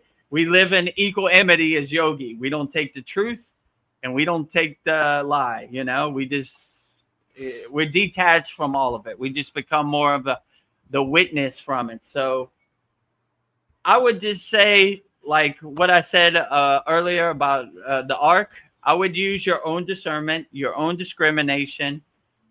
Really, when you start raising your awareness, you start becoming to read people's energy more readily, right? So I would just, if it makes you feel uncomfortable, junk. If it makes you feel good, maybe there's some truth to it. But take everything with a grain of salt, you know, on the Maya delusional stage of the world, and just be like, you know, all right, it's a cool story, but I don't know how that really serves me in the present moment. So I'm going to just do what I can control, you know, whether 3-Eye Atlas comes to the earth or not. I really can't control that, you know. What can I control? How I feel, how I live my life, how I love people, how I help people. I can control that. Everything else I can't control. So I'm not going to drain my battery by giving that energy. It's just like, whatever, you know. It's good entertainment while I eat my food, but I don't know how that's going to serve me today. Or, you know, like I said, go outside your house, look up in the world. Well, let me see. 3-Eye Atlas, not today. Maybe tomorrow, you know. We'll see. I'll come back tomorrow. We'll see. So, just use your own discernment and just see, you know, don't really attach to anything, right? Just become the detached witness. Just kind of watch the whole Maya delusional world the same way you watch a movie. Suspension of disbelief. All right. Oh, who knew? I thought Hulk was green, but he's red in this movie. Who knew? Suspension of disbelief. You know? Who knew? The chakras and plants, maybe, you know, who knew? I don't know. Maybe, you know, we'll see, you know. So I don't know. So I would just use your own discrimination and discernment, and what makes you feel good, that I would put that in your pocket, and I would call that true. What doesn't make you feel good, it makes you feel uncomfortable, it doesn't resonate with you, just throw it away. It doesn't really serve you. So regardless of what anybody says, I mean, anytime I watch YouTube, I'm like, oh my God, what the hell is this guy talking about? You know? Well, yes. Apparently there's a war going on in space and they're fighting for us, but what do I do with this information? It's like that tree falling in the forest. I can't see them fighting for me. It's a story. I don't know. I don't know. I don't know. Yeah, so right, like you said, like I can't validate that. I'm looking up in the sky. I don't know if they're fighting for me. I don't know. This is a magical story. Batman's fighting Superman. Pew pew pew pew pew pew pow pow. Right? If the sky is this blue with some clouds, it's not interesting. You know, it's more magical and more vivid when Batman fights Superman. You know, it's some mind candy for you. You know, the monkey mind loves that. Whoa, what do you think? Batman's fighting Superman, and Liam Neeson is dating Pamela Anderson. Wow, so crazy, you know. Good story, right? They're fighting for you. I don't know. Fight for yourself and just do what uplifts you in the present moment, and you know, don't wait for anybody to save you. You know, like I don't know. You know, when I see any of this, the first thing I do is I read the energy and I say, yeah. Not going there, you know. Sounds like the pit of despair. I'm going up. I'm not going down, right? I like when Babaji says, climb that ladder up to bliss, not down to ignorance, right? And I say, bliss or ignorance? What say you? ascended masters. Ignorance. Okay. Turning the TV off. You know, You know? yeah. And how could I say this? This is probably going to be offensive to some people, but, you know, especially the person who said this. Some guy wearing a Hawaiian shirt trying to tell me about the higher yogic sciences of the chakras and the pineal gland that they've been developing for thousands of years. I don't know. I'm not going to attach to that, you know? So that's the way I felt about it. I'm not saying it's like that for everybody, but for me, I was like, nah, you know? And like, I feel no control aligning my chakras or opening my chakras. Let's say it like that. So, Yeah. I don't know. The chakras, they run up and down your spine, and they just happen to line up perfectly to all the nerve plexus of the human body. And when I've opened up my chakras, you know, it felt good. And once you open up your crown, isn't that enlightenment? I don't know. And I don't know. I just have a lot of questions.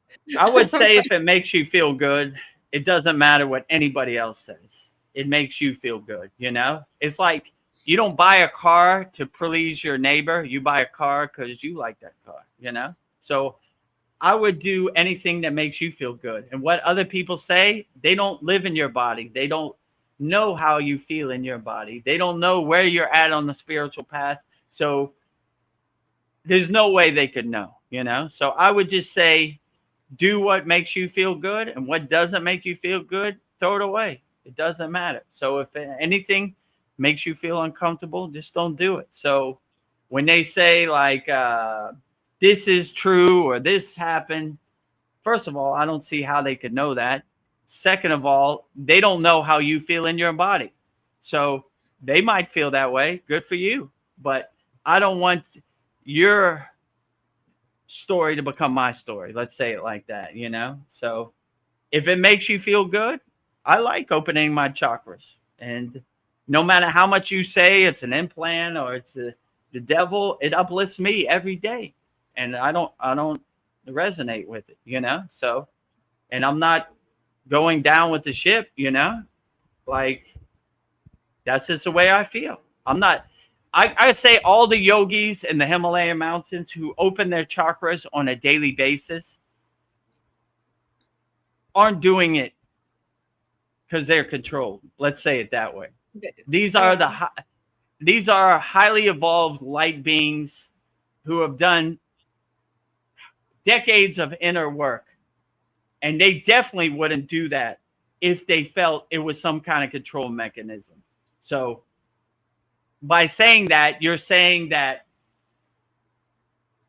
these yogis who have been doing more inner work than probably anybody you've ever known in the history of your life are lying to themselves, and you have the answers. And that is a true ego play to me, right? I know what's best for you.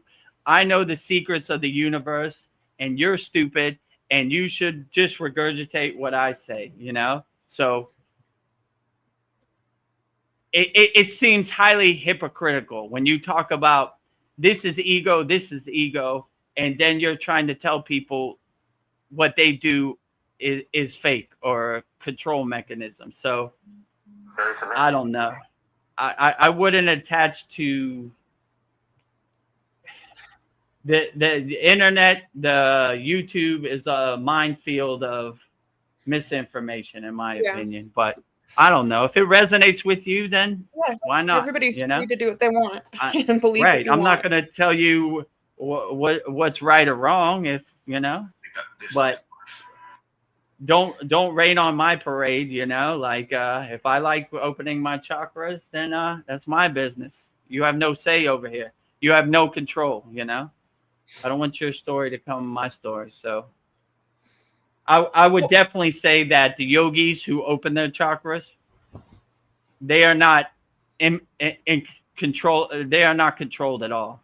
They have this highly light shield that would protect them from that, you know. So I would definitely say they're not deluded or any of that. So I don't know. That's my opinion, like they're not doing it.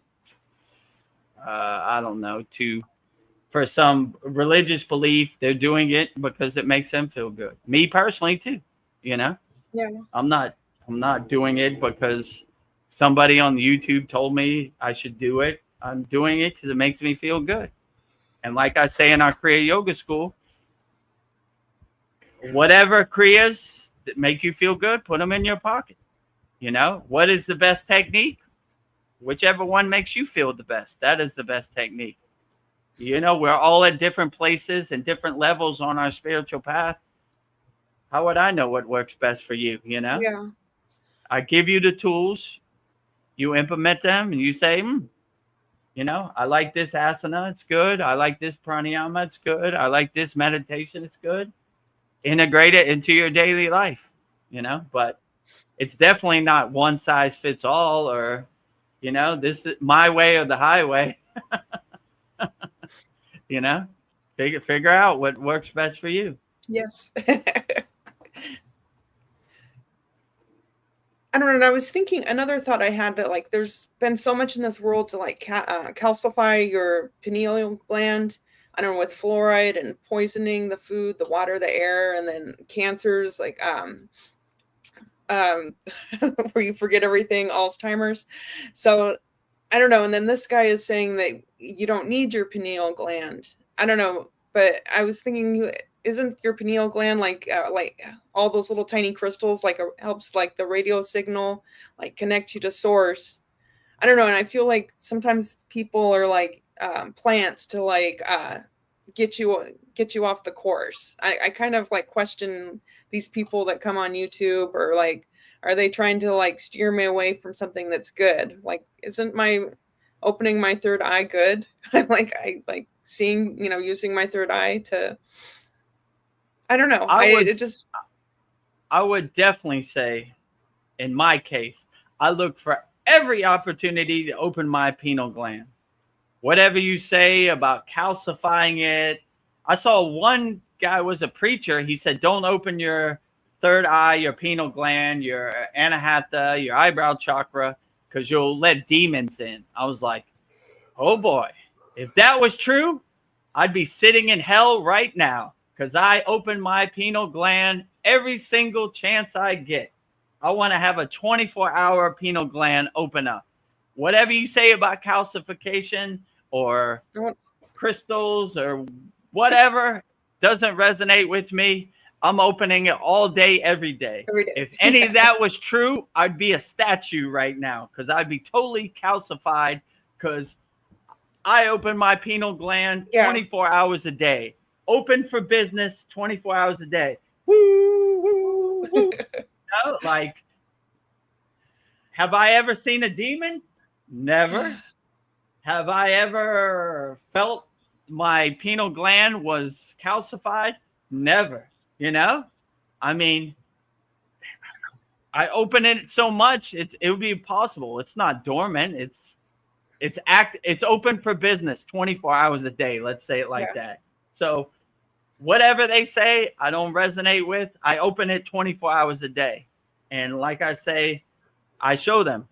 If that was true, sir, I'd be a statue right now. I'd be totally calcified, right? I open it all day, every day, my pineal gland is my guiding North Star, my guiding light, right? My lighthouse. Whoop. I'm going that way. Which way are we going? They're going that way, right? I'm opening it all day, every day. So when they say things like this about the pineal gland or the chakras, I'm like, don't resonate with me. I'm open for business all day, every day. If that was true, I'd be in big trouble, right? If opening your pineal glands lets demons in, I would have 100 million demons. I'd be sitting in hell right now, surrounded by demons. Never happened, right? Doesn't resonate with me, If that was true about the chakras, I'd be in big trouble right now, right? Not true, So I don't know. I basically lean into it. So anytime they say go right, I go left, you know? So I want to lead by example. Like, I don't say this because I read a book. I say it because I experience it on a daily basis, right? You know, opening your third eyes lets demons in. Not true. I've never had an audience of demons, and I'm open for business in my third eye 24 hours a day, you know? Chakras are implants. Not true, because I open my chakras every day, all day, and I've never felt controlled by any external being ever, you know? You're okay. Yeah, right. I'm okay. I'm living proof. I'm leading by example, right? This is not something I read in a book. I experience this every day, you know? So I don't know. When they say these things, I'm like, how would my guru say this? He would say, realized beings don't take advice from unrealized beings. So, Magnum PI, you made a good sitcom, but I don't take higher yogic knowledge from you, you know? You know? Like that mantra story. I'll give me 100 rupees. I'll give you mantra diksha, right? And yeah. You're not qualified. This guy gives you mantra diksha. You don't give him mantra diksha. So, you know? Let me tell you stories about the pineal gland or the chakras. No thanks, bro. You know? I have higher knowledge than you do in this subject, let's say, you know? And I have direct experience. So it's not like book experience or whatever. So I don't know, you know? Yeah. They're out there. Keep your head on a swivel. I like what I said in the last Soul Talks. I want to be like Brahma, four-faced God. I'm looking to the front. I'm looking to the right. I'm looking to the left. I'm looking to the back. You can't run up and sneak attack me. I got my head on a swivel from all sides. Yeah. Which way is the ego coming from today? Oh, boy. Here we go. I got a good one here today. You know, let me tell you a story about the chakras and the pineal gland. Woo-wee! I better put my shield up because it's going to be a rough ride. Yeah. I see you from all directions. I'm looking at all directions. My head's on a swivel. Where you coming, right? The ego doesn't come through the front door. It usually comes through the back door, you know, or crawling in your bathroom window, right? Yeah. You know? Gee, no, not here, right? You know, I got my head on the swivel. Four-faced God. Can't sneak up behind me. I'm looking at you in all directions, right? Now that I look, there's some birds right here. Or maybe you see cool. them. I know they're out of the shot. I hope they come in. Hold on, they're walking towards it. Oh, they stopped. Hold on, maybe. Well, let me see if you could. Oh, almost. Look over here to you see it? Maybe it's in there now. Yeah. You see a bird? Yeah, you can see a bird. There's two of them. Yeah, you can see, huh? Oh, I see it. Yeah. Oh, you see two birds. Yeah. Mm-hmm. Oh, thank you for joining our Satsang. Do you have any questions, birds? Yeah. Tell them, Vedagurudev. You know? Chirp, chirp, chirp. Yeah, earlier there was a cat just sitting there, you know? So, yeah, so we have an audience of nice light beings, right? It's good confirmations. Vedagurudev, don't get frustrated. The birds got your back. The cats got your back. The birds have got you. Right? Well, Sandy is saying that she is loving all the questions and answers. We are on fire. Yeah, this has been a deep satsang, you know? We've gone deep in this one, you know? So, yeah, Sandy, you have any questions? Put it in the YouTube chat. Yeah, go ahead, Veronica. Like, is it even possible to remove your chakras? Do you just like energetically just cut it? It seems like it's attached to your body. How do you get rid of your chakras, or you just not use them? In my opinion, you know, this is my opinion, you know, maybe other people feel different. They're energetic centers that align with your Sushumna Nadi, your middle track. They're subtle energy, so they're not like, you can't open your body and take out your chakras. They're invisible. They're in there. Energy centers, right? They're subtly in there, right? Like you can't take out your soul, right? If someone did surgery on your body, they couldn't take out your soul. So they're in that same alignment, like your Shakti, your prana, your nadis, those subtle invisible energies, let's say, you could feel them, but they're not on the physical realm. They're more on an energetic, subtle realm, let's say, right? So they're in there, but it can't physically be shown, something like that, So Yeah. it's hard to explain. It probably seems mystical and woo-woo to a lot of people who are using their intellectual brain, but I don't know, Yeah, we can't see I like everything. them. I feel them. They uplift me, so I'm leaning into it more, Yeah. Well, Sandy says that yes, 2 birds represent love, joy, and partnership. Oh, that's beautiful. Oh, nice. Shiva and Shakti, Ida and Pingala, masculine and feminine, right? So I don't know what sex those birds are, but I'm going to just say male and female. Yeah. But balance, Yes. Shiva and Shakti, divine balance. Babaji and Mataji coming in bird form. Nice. You can still see them, right? Yes. They're Oh, just cool. hanging out. That's That is so interesting. cool. They don't have a care in the world, right? No. They're just enjoying the conversation. And off screen, I have like a what would you call that? Like a pot similar to this one you could kind of see.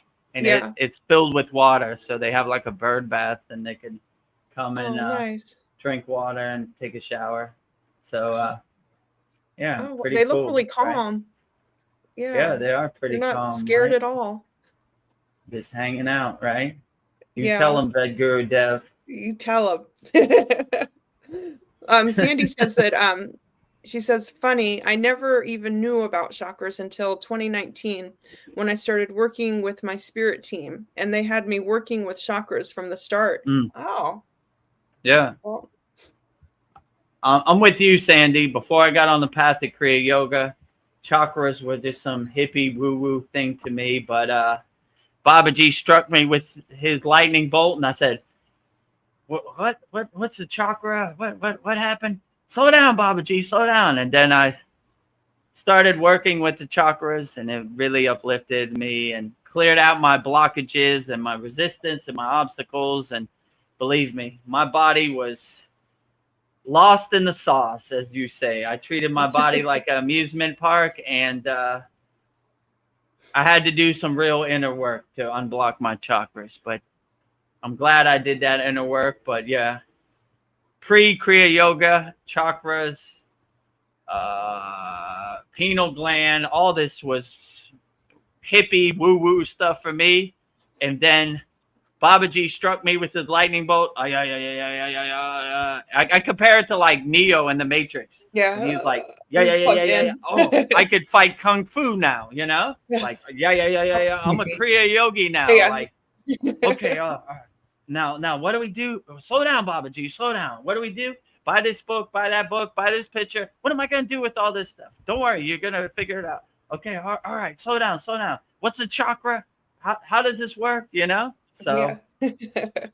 I agree with you. So the funny thing was,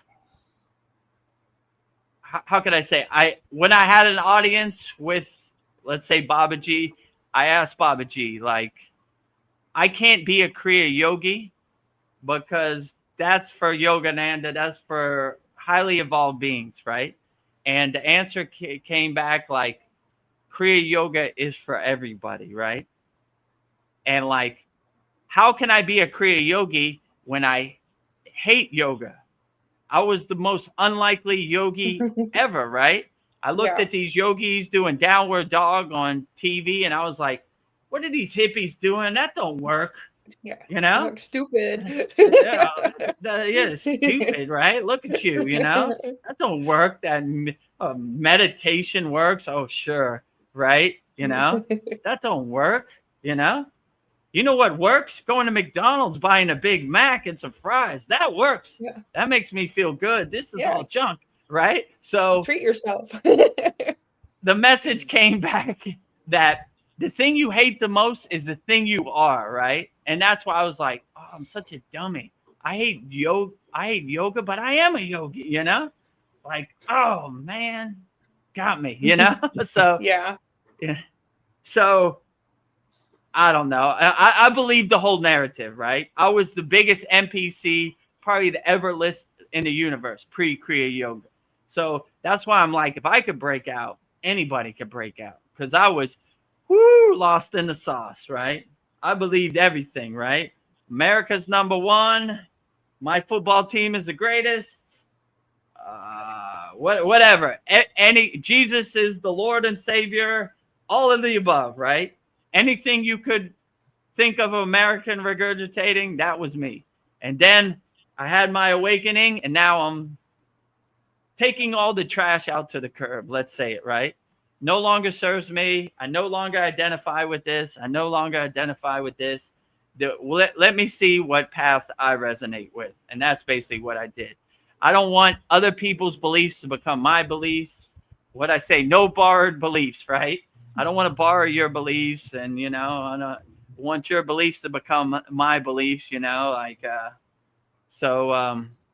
yeah, I started seeing what uplifted me and made me feel good, and that's what I do. So I'm not doing any of these yogic practices because someone told me to, or it's some kind of dogma or some kind of attachment. I just like it, you know? So find a God that resonates with you, a God of your own choosing, you know? I told my mother, she got real mad at me and didn't talk to me a couple weeks.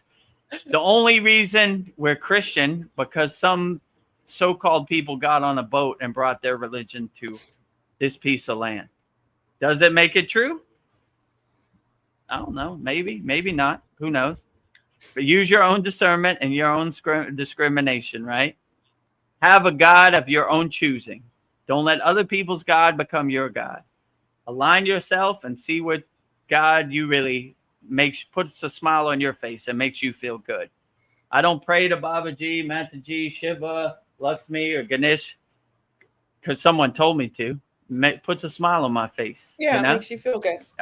It resonates with me. So, you know, anybody says that I'm doing this for any other reason, they're mistaken, not me.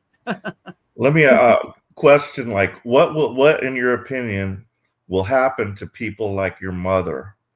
My mom, well, yeah, my mom wasn't into Christianity. She was just kind of into spirituality, into astrology and stuff. But, you know, your mom following, you know, whatever, you know,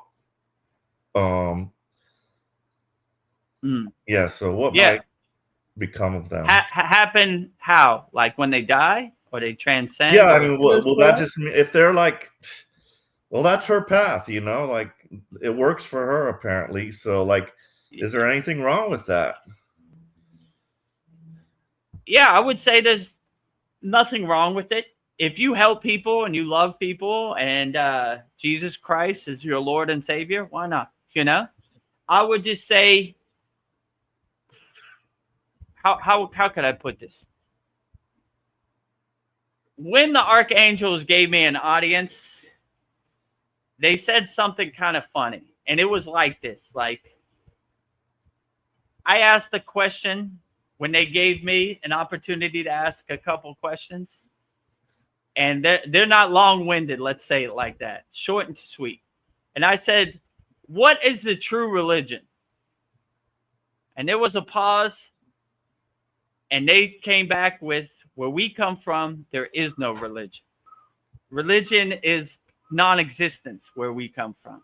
We love everybody. There's no divide and conquer. There's no separation. So if you believe God, Jesus is a true God, then then why not? You know, like I would say if you transcend, leave all these identities and everything behind. Travel light, my friend, and just enjoy the ride. Don't try to make sense of it.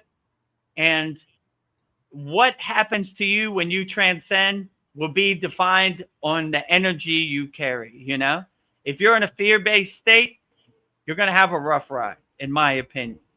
If you're in a blissful, happy state, it's probably going to be a pretty smooth ride. You know, what will happen, in my opinion, the source will send you a form that you really resonate with. Could that be your pet?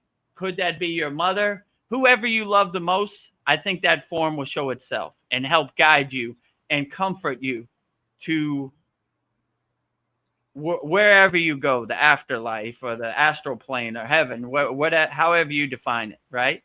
So if somebody like my mother transcends her physical body, I would hope she transcends in a state of bliss and happiness, no matter how much pain or anything she is, and throw away all that fear-based conditioning that you've been taught and enjoy the ride, and you should have a pretty good ride. I read this book a long time ago. It's called the Tibetan Book of Dead. Tibetan Book of the Dead, right? And the Buddhists believe that you go into what's called the clear, right? Now, I could be a little off. If I'm off, correct me in the chat. You go into the clear, right? Which is the easy path, right? I've done the best I could. I helped as many people as possible. I loved as many people as possible. Take me home, basically, right? The easy lightning path, right? Or what's it called? Bargo, right? Which is like you transcend easily, right? Or if you're in a fear-based state, you're going to see some things that you need to do some work before you get to the clear.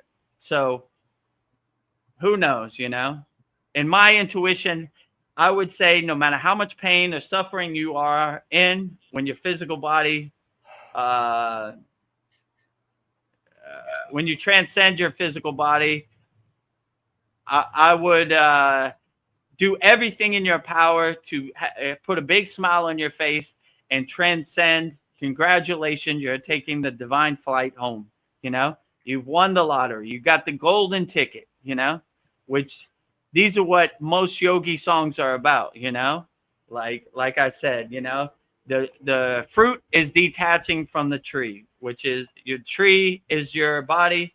The fruit is your soul. So, and take the divine ride home. So never transcend in a fear-based state.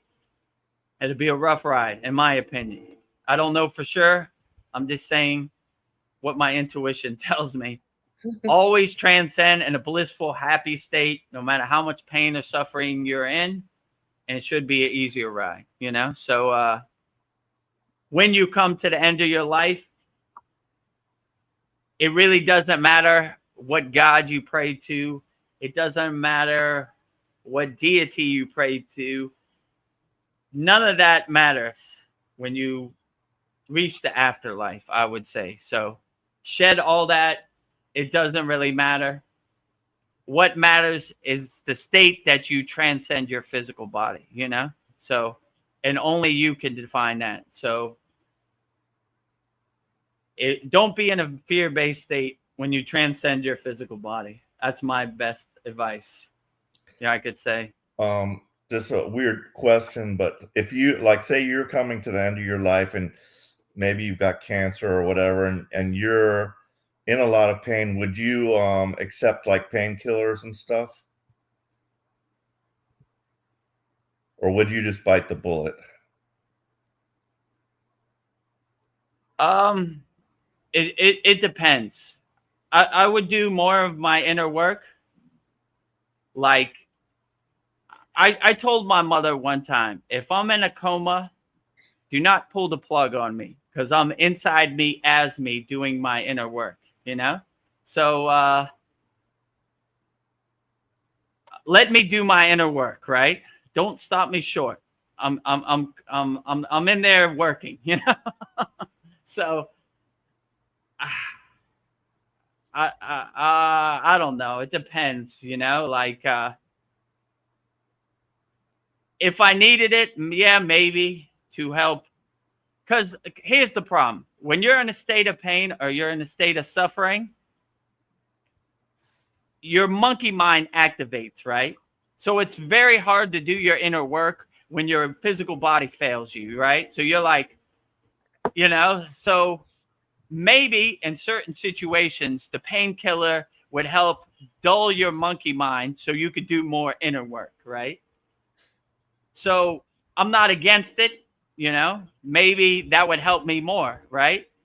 Not to dull the pain so the monkey mind has nothing to attach to, you know? Or if I didn't need it, I would just say I don't need it, you know?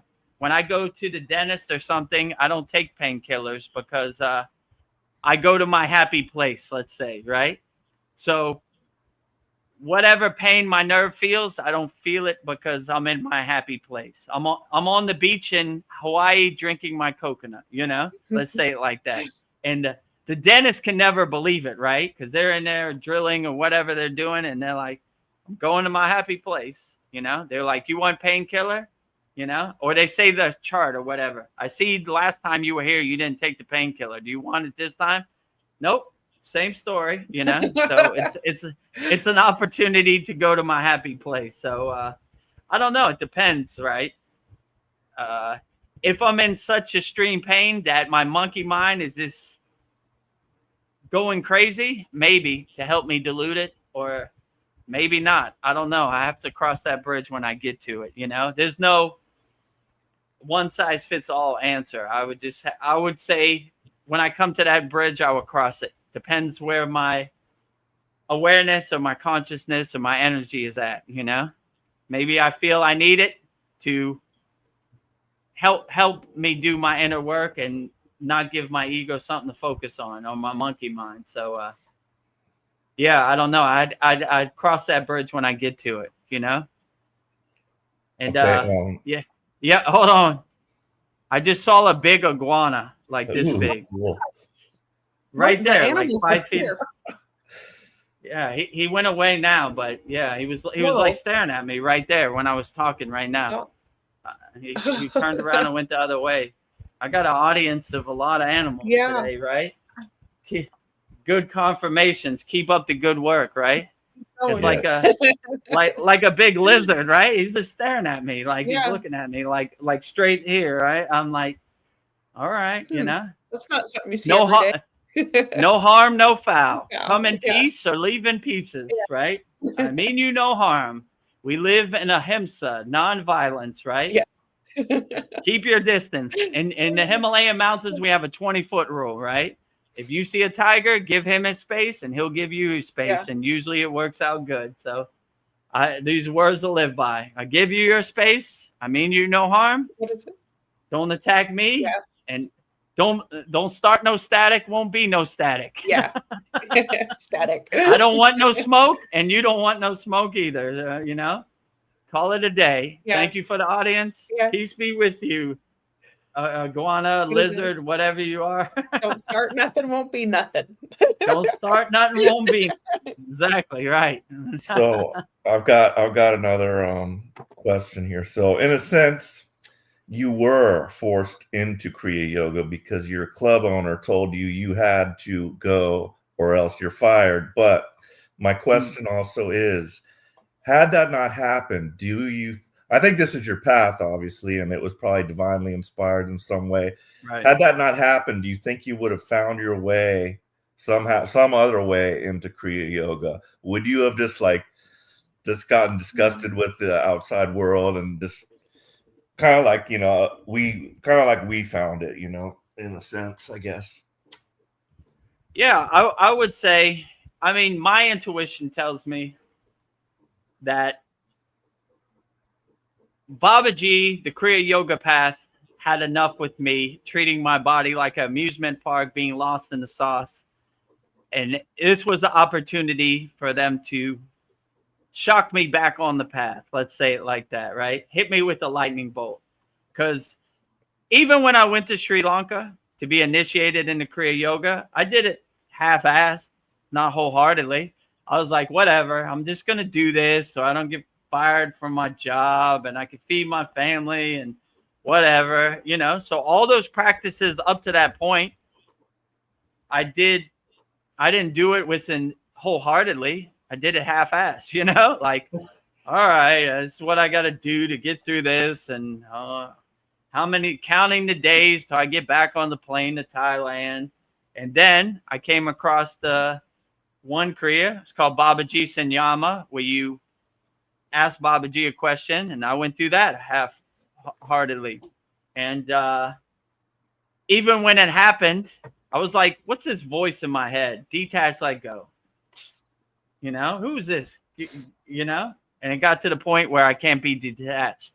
And that's when the rest of the story happened. So in my intuition, even if it didn't happen on that day, there would be some other thing to shock me back on the path. That was probably the first step in the step of many, right? All right, plan A didn't work with Vedagurudev. Let's go to plan B, you know, and let's go to plan C, you know. We got to get him back, you know. We need his help on the front line. So, you know. So, yeah, if that didn't work, I think I eventually would have found it, you know. But, yeah, who knows, you know. But I definitely was lost in the sauce. I definitely didn't want to be a Kriya yogi. I questioned it for many days after, many sleepless nights, that why me? I'm not built for this, you know, like all of the above, you know. And I just came to the point where, like, if this is my path, I'm just going to surrender to it and see where it takes me, you know. I'm not going to try to get in my own way or overthink it. I'm just going to be like, let's see where it goes, you know. And worst case scenario, I'd be like, I tried Kriya Yoga, wasn't really for me, but here I am today. So it obviously worked for me, you know. So yeah, if I could do it, anybody could do it, because I'm the most unlikely Kriya yogi in the history of the universe. I hated yoga, all that stuff before I got on the path. So the darshan was relayed to me. The thing you hate the most is the thing you are. So if I could wake up, anybody could wake up. So try it out. All the information's on the screen. You know, what's the worst thing that could happen? You could say, I tried Kriya Yoga, it's not for me. Or you could say, I tried Kriya Yogi and it's my lifelong path. I'll let you make the decision what works for you. I tried it. It was my lifelong path, you know, but it's not one size fits all. You know, maybe it worked, maybe you don't. Just try it out. What's the worst thing that could happen? At least you say you tried Kriya Yoga and you know what it is and you have some idea, you know. So don't believe anybody. Try it for yourself. Test it, observe it, experience it, feel it, know it for yourself. Definitely don't believe me blindly, you know. I'm just saying it worked for me. It might work for you. It might not. Try it out. How long have we been on here now? 2 hours and 23 minutes. Do you want to stretch? Yeah, that's about that time. Usually like the 2:30 mark, my feet start to go numb. So if you have any questions, put it in the YouTube chat. Yes. We'll get to it as much as we can. This has been a pretty deep satsang. But we don't want to leave no yogi or yogini behind. So speak now or forever hold your peace. Or hold your peace to the next soul talk.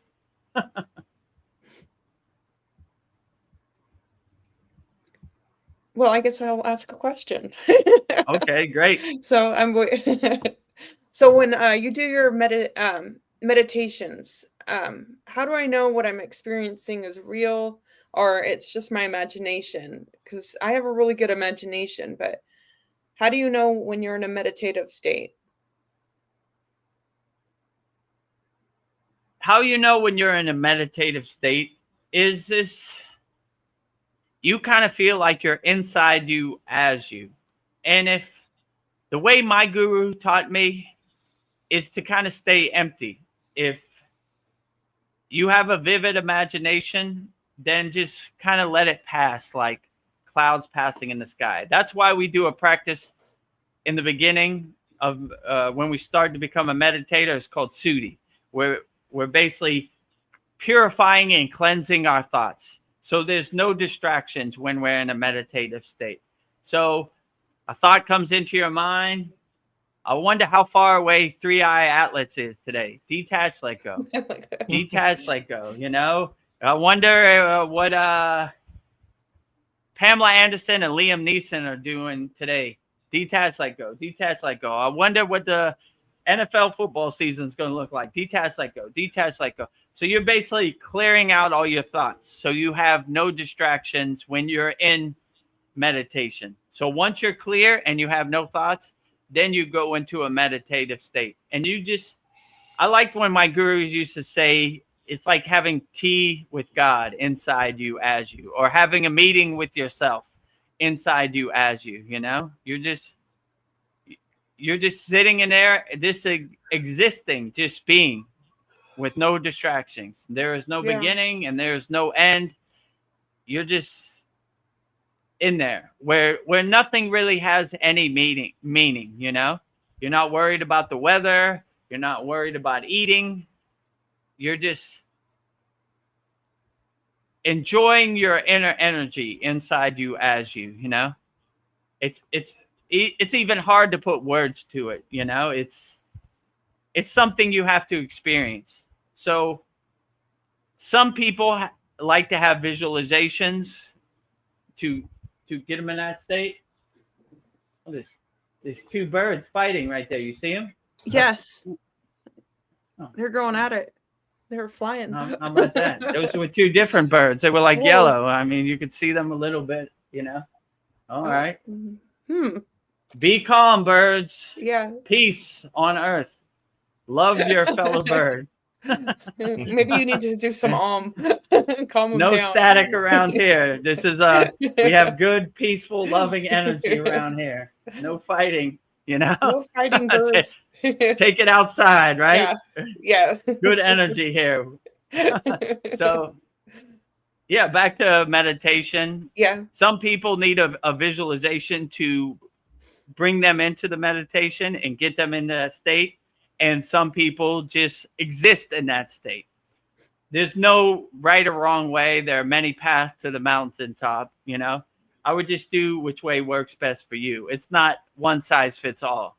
If you like going to your happy place and having some visualizations, flowers, birds, water, that's perfectly fine. Or if some people just exist merging with the light, that's perfectly fine. So whether it's form or formless, they're perfectly fine, you know. Find which way works best for you and makes you feel the best. Yeah, I would say. So it's not one size fits all. It's which works best for you. That is the best way, because what might work for me might not work for you. So I don't like to put any meditation in a box. It's this. That's why I like in our school, we have many meditations. Pick which one gets you there, or maybe none of them get you there, but find your own path. This is the best way to do any yoga practice, I would say, right?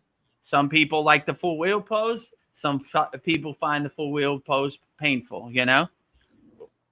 It's not one size fits all. Or some people like different pranayamas, you know? Some people don't like pranayama. It just depends what works best for you. So there's no right or wrong way. when I started on the path of Kriya Yoga, I learned thousands of Kriyas. I picked the 20 best that worked for me, and those are the ones I integrated in the daily life, you know? So I would suggest that for everybody. Just figure out which ones work best for you and then integrate that into your daily life, I would definitely say. So, yeah, so that would be my best advice to Nice. meditate, you know? So, yeah, just go to your happy place and whichever technique works best for you, that is the best technique. Okay. I would Test say. it out. Test it out. Test it, observe it, experience it, feel it, know it, you know? Do you incorporate Ramana Maharishi's teachings into your practice? And if so, how? Yep.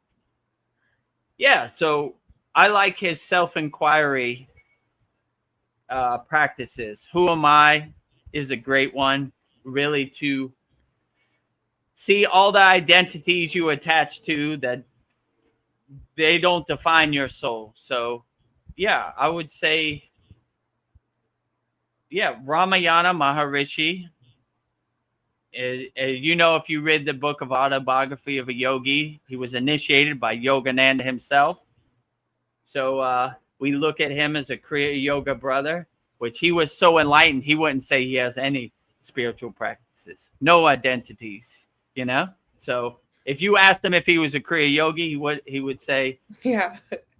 I'm just one with God or something like that, you know? Yeah. Like, I am the light, you know? Like, he wouldn't say, I don't have any identities, you know? So, yeah, Ramayana Maharishi is the greatest. I've been to his ashram. You know, he was a highly enlightened being. So anything he says, I say, yeah, I feel it.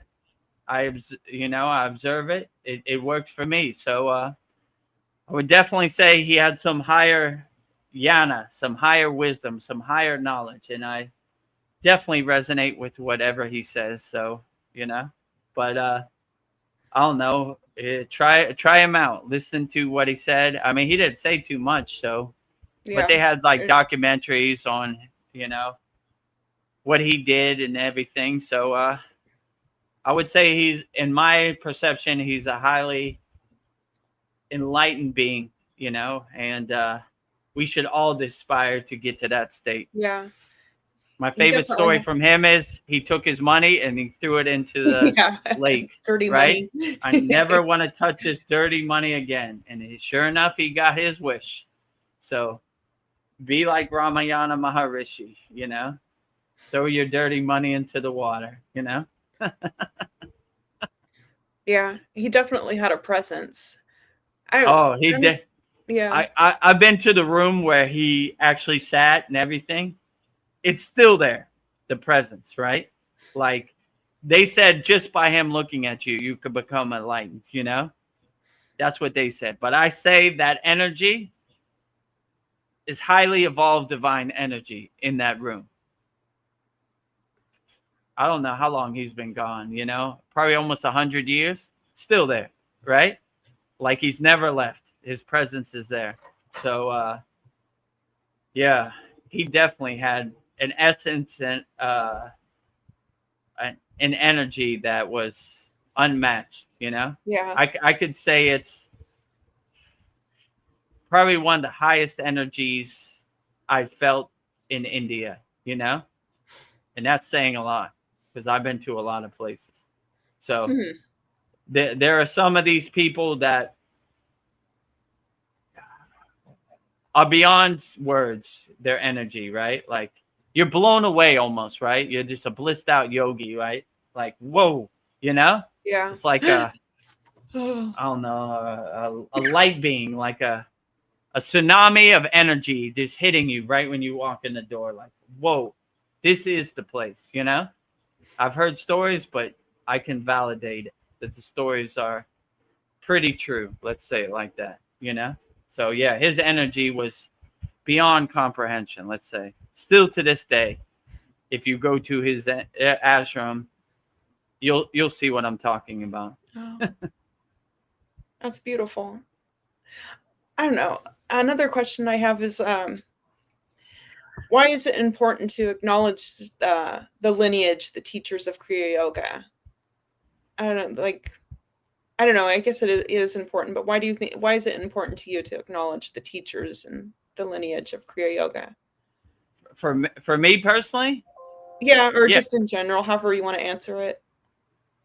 Yeah, because they paved the way. They've done the inner work. They've led by example. And it's oral tradition, a parampara, the lineage that has been passed down from generation to generation, from energy to energy, from guru to guru. So it's they would say an unbreaking lineage that goes all the way back to Adiyogi, Lord Shiva himself. So I asked my guru one time, how far does our lineage go back? And he says to Adiyogi, Lord Shiva himself. Obviously, we're big believers in Agastya, which was basically one of the 7 rishis of Lord Shiva. So I guess our lineage, our parampara goes back to the source of it all. Day one, A1, day one, Adiyogi. So respecting the lineage is this respecting the people who have paved the way and have done the inner work and led by example, that so these kriyas become pure and untainted by the glare of the Maya delusional world. They're in their essence. So yeah, I would definitely say respecting the lineage is a beautiful thing. And in our Kriya Yoga school, we pay homage to Babaji, we pay homage to the Sitas, we pay homage to everybody under the sun, right? We thank even the sun. We have the Science of Sun worship song. So respecting everybody who've done the heavy lifting and paved the way so we could live a blissful, enjoyable life in the present moment with these kriyas. Yeah. So that's basically what I would say. Is there any, I think I've asked this before and I don't think you knew of one, but is there any kriyas for the earth? Yeah, of course. What do they call it? Pancha Bhuta, which is like enjoying the elements. So every day we were in the Himalayan mountains, no matter how cold it was, I would take off my shoes with the other yogis and we would ground ourselves in the dirt, in the mud of the Himalayan mountains, in the glacier, wherever we were. So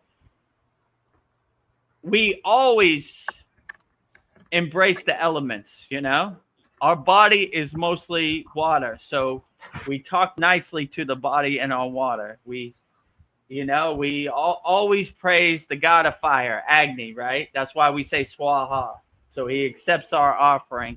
We always enjoy the wind and all the elements. When you open yourself up to all the elements and give praise to the elements and have gratitude for the elements, everything is awe-inspiring, So everything I do in my daily life is to praise the elements and embrace the elements and see myself in all the elements as me. There's no duality in the elements. There's only oneness. I am the tree and the tree is me. So when the tree hurts, I hurt because I am the tree. And there'd be no reason for me to ever hurt the tree because I am the tree. So yeah, I would definitely say, we have some kriyas for the earth. I can send you if you want. Yeah, Paul. that'd be great. So yeah, we definitely respect the earth and everything about it. We are the earth and the earth is us. Our brother Darren Carter has joined us. We made it long enough for him to join us. Says, morning, family. Namaste. Morning. Namaste. Namaste, Darren Carter. Glad to have you here. you have any questions or anything, put it in the YouTube chat. We're having a pretty profound conversation today. You were talking about grounding. You took your shoes off, and something I've noticed, like, so the trees and the earth, they emit a frequency, they heal us. But I've noticed, like, in poor communities, there's not that many trees. It's like a lot of pavement. But in rich communities, they have lots of trees and lots of nature. And it almost seems like they want the poor communities to be sick, and the rich communities are like healthy and thriving. It just seems like too much of a coincidence that all these poor communities have no trees, no grass. But yeah, I just think it's sad. But yeah. Yeah, I would agree with you, but I would say for the rich communities, if you have a bunch of flowers but you push children in front of a bus, it still doesn't help you. Yeah. So, no matter how many flowers you have, if you have bad energy, your bad energy is bad energy. You know what I'm saying? Like if you've made millions of dollars and you have thousands of flowers because you sell Oxycontin and people get addicted to it, you still have bad energy. Ain't no flowers going to help you, you know? Yeah. So, but yeah, I would definitely say I like to surround myself by nature. I like to live outside the city, you know. Even when I had to go in the city to DJ, I would drive out the city and leave that city behind, you know.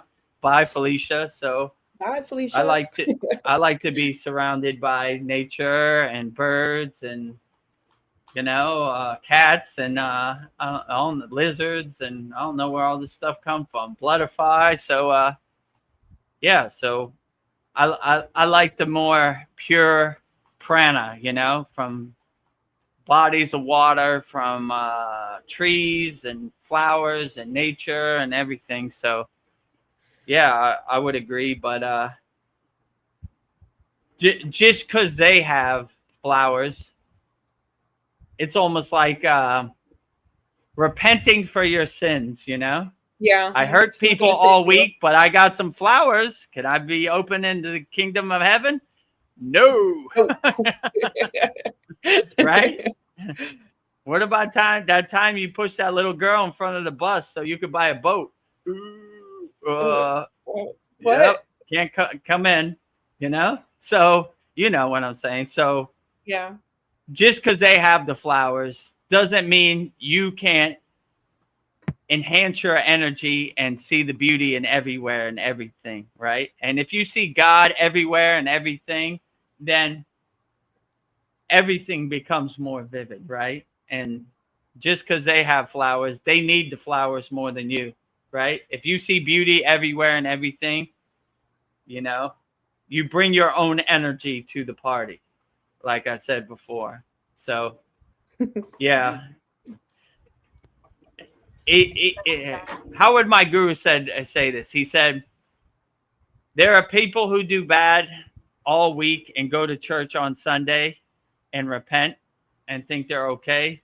But we do good 24 hours a day, 7 days a week. So we always carry good energy, you know? So, yeah, so I don't know. Just because they have flowers, you have way more pure energy. They need the flowers more than you, right? Yeah. That's not going to help them where they're going. Let's say it like that.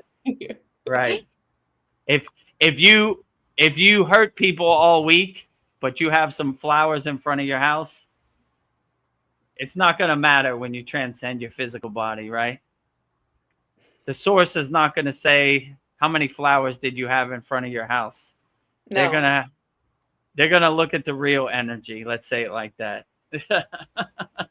So think before you buy a boat of who you got to hurt to get that boat, I would say.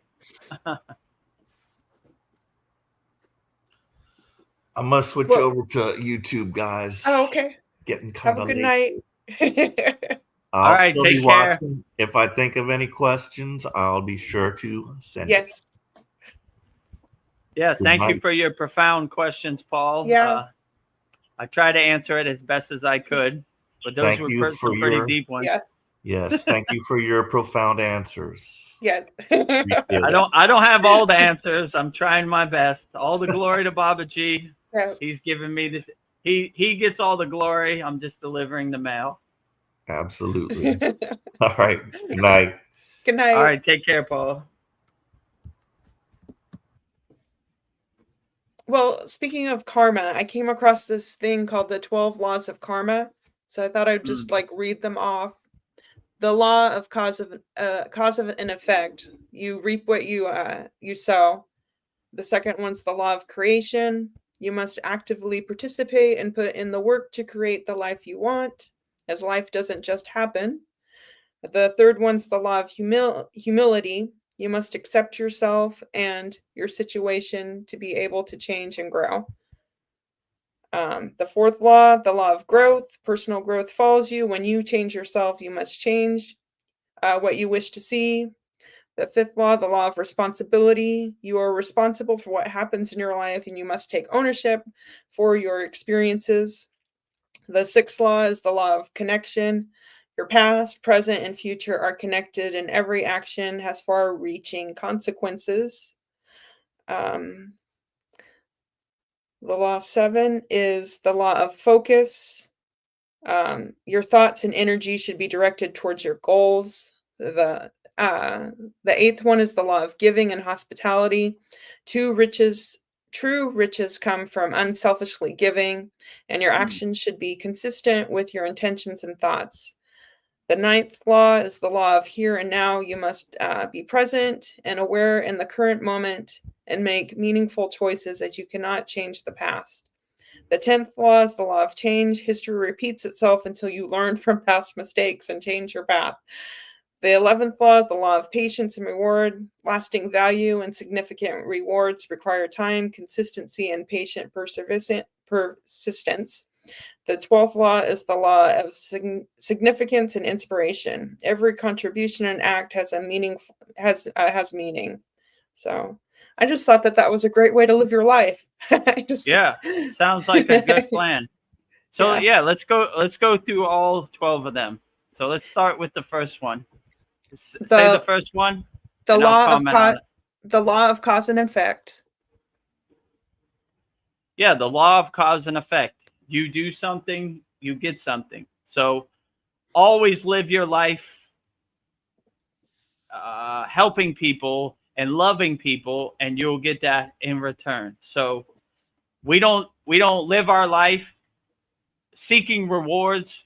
We just know that this is the circle of the karma, cause and effect. You give love, you get love. You give hate, you get hate. So always give love and limitedly without expecting any expectations or rewards, just because it's the right thing to do, you know? And you should always be great. Number 2. The law of creation. The law of creation. So like Brahma, the great creator, we create to help people and love people, and we can never go wrong in that way.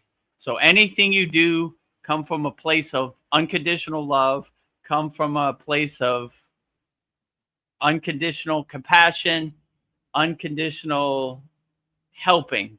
So when you create help, you get help. So the law of creation, always create, and as a byproduct, without expectations, you'll get back in return. So always be a great creator. Create beautiful artwork. Don't create ugly artwork.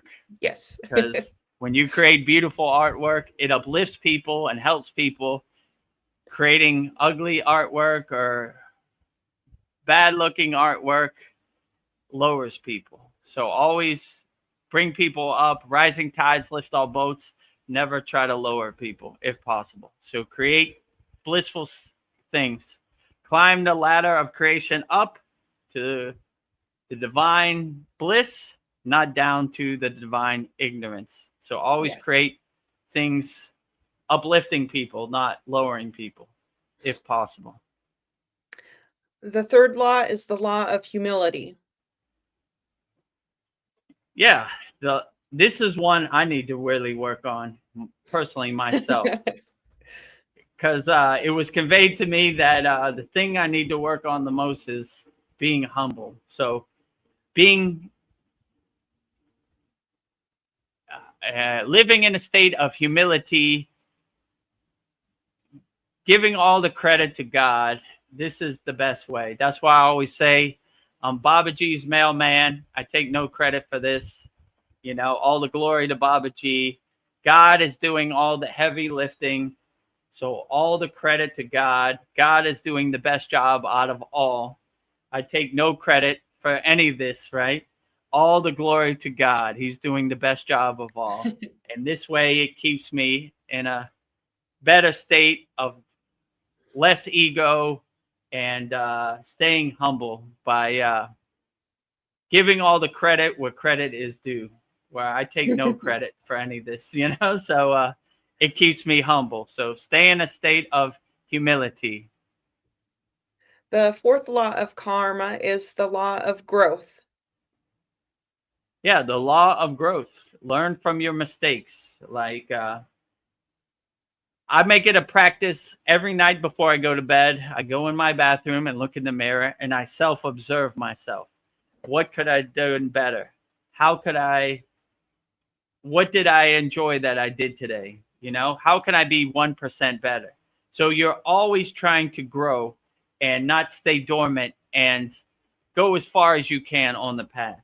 So make it a practice of self-observing yourself so you can grow, right? And most people eat their own BS. Don't eat your own BS.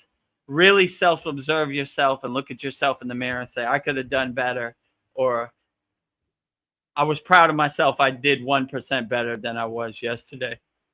And you'll automatically have growth. So always make it a point to grow every day and be better than you were yesterday and learn from your mistakes and not repeat the same mistakes like most people do over and over and over and over and over, you know? So get off that hamster wheel and pivot, change course and change directions and try to grow and be the best person you could be every day, all day. Nice. The fifth law of karma is the law of responsibility. Yeah, so I take responsibility in anything I do. Most people like to point at other people and say, well, I didn't do anything wrong. You did something wrong. That's not taking responsibility. That's shifting the blame, right? Takes a bigger man or a bigger woman, a bigger yogi or yogini to really look in the mirror, like I said, and say, yeah, I take responsibility. I'm not proud of this. I did it, but I'm going to learn from my mistakes and do better. So anything I do, I take full responsibility. I'm the boss. The blame falls on me. I should have did better. I'm not going to shift the blame or blame anybody else. I'm going to take full responsibility and I'm going to grow from this and I'm going to be better, you know, from this. So, yeah, look at yourself in the mirror and take responsibility for everything and don't play the victim or don't shift the blame to anybody else. I did this. I take full responsibility for it. I'm going to take it on the chin and I'm going to try to do better. I'm going to learn from my mistakes. Nice. The sixth law is the law of connection. Yeah, the law of connection. You should always have a good connection with everybody. You should have pure, loving, unconditional energy, and you should be a nuclear power plant of unconditional love, nuclear power plant of divinity, inner divinity, and anytime you come in contact with people, you should uplift them and you should be the lighthouse to their lost ship if their ship is lost at sea. So you should always be divine inspiration for everybody out there, no matter what level they're on the spiritual path. You should always bring a smile to everybody's face, right? And you should always be a good example of unconditional love. So anytime you have a connection with anybody, animals, babies, grown adults, the sun, whoever, right? Just emit unlimited, unconditional love, right? To your connection, right?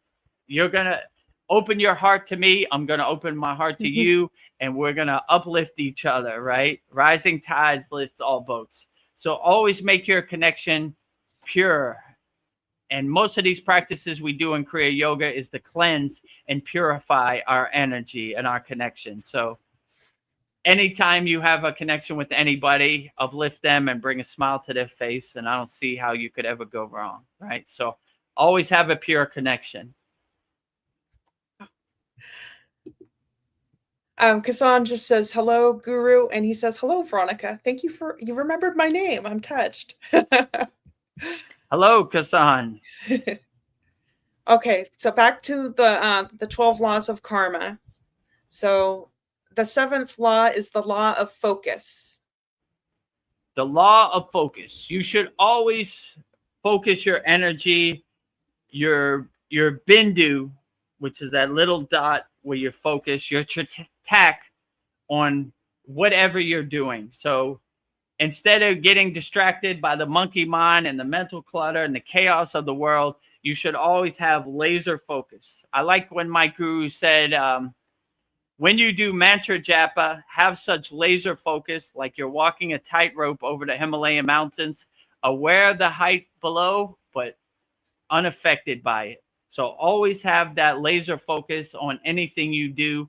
And when you have that laser focus, you'll get into a flow state where nothing else matters. You just finish the project. You finish the plan, no matter what, right? Nothing else matters. I have the laser focus, and I focus on anything I do. So instead of having scattered energy, have focused energy, and you'd be surprised what you can accomplish with focused energy. Nice. The 8th law is the law of giving and hospitality. Yeah, they really believe this in India. So they look for the opportunity to give as much as possible. So I say when we were in India, we never went hungry because everybody was looking for the opportunity to give, right? Feed them, right? It's a true blessing, prasad, right? Giving wholeheartedly. So also in Thailand, the Buddhist monks walk barefoot and people line up to give them as much food. So they would never go hungry. They always have hospitality. So if you find somebody walking the spiritual path, give wholeheartedly with hospitality. My house is your house. My food is your food, you know, so always give first. We make it a practice in Kriya Yoga to give prasad. We give to God our food before we eat it, right? And God purifies us and cleanses our food. So always have hospitality and giving, you and other people, right? And always give as much blessings as possible and give wholeheartedly. Help as many people as you can. This is called karma yoga, selfless service, helping as many people as we can in the present moment. Nice. Okay. The 9th law of karma is the law of here and now. That's an interesting one. Yeah, so that is basically saying the here and now, we do what serves us in the present moment. My guru used to say the future is imagination, the past is memory. We stay fixed in the present moment. We are anchored in the present moment. How would he say this? It's like putting a thread through a needle hole in the pin, right? We stay anchored in the present moment. Yeah. So we focus on what serves us in the present moment, in the here and now, and we don't worry about the future. It's just imagination. The past is already gone. It's water under the bridge. Only thing it serves us is the present moment. So we stay fixed in the here and now, in the present moment, always. So do what serves you in the present moment, and you can never go wrong in the here and now. Okay. The 10th one is the law of change. Yeah. The law of change. Nothing in this world is static. It's ever moving. It's ever changing. So don't get attached to anything. The world is chaotic and it's uncontrollable. So don't stay rigid or go down with the ship, and understand the world is ever changing. So stay light on your toes, be adjustable. You be able to pivot, change course, and change directions on a moment notice. And so no matter how much the world changed, it doesn't affect you because you're light on your toes, you're adjustable, and you're not married to your ideas. You have an open mind and you're open to change no matter what the situation is. So you're able to adjust and you're light on your toes, and you can change no matter what situation presents itself. The 11th law is the law of patience and reward. Yeah, so patience and reward. So as a yogi or yogini, it's always good to be patient. So we don't do these yogic practices because we want any rewards. We just do it because it uplifts us and makes us feel good. So by harmonizing yourself and aligning yourself with things and having good energy, rewards will come as a byproduct. We don't have no expectations. We don't ask for rewards. They just kind of happen. So when you're patient, good things happen. If you do your Kriya yoga practice with no expectations, then the pieces of the puzzle just come together naturally, right? And yeah, but we always stay patient. We never become frustrated on the path. This is it. It's a marathon. It's not a sprint. So it takes a little bit of time to clear out your blockages and really align yourself and do your inner work. But just stay patient and realize you're not doing this practice for any rewards or any expectations. It's just a byproduct that comes. So I would say don't attach to any rewards. Just let it happen the way it is, and you should be well rewarded in the long run. Let's say it like that. nice.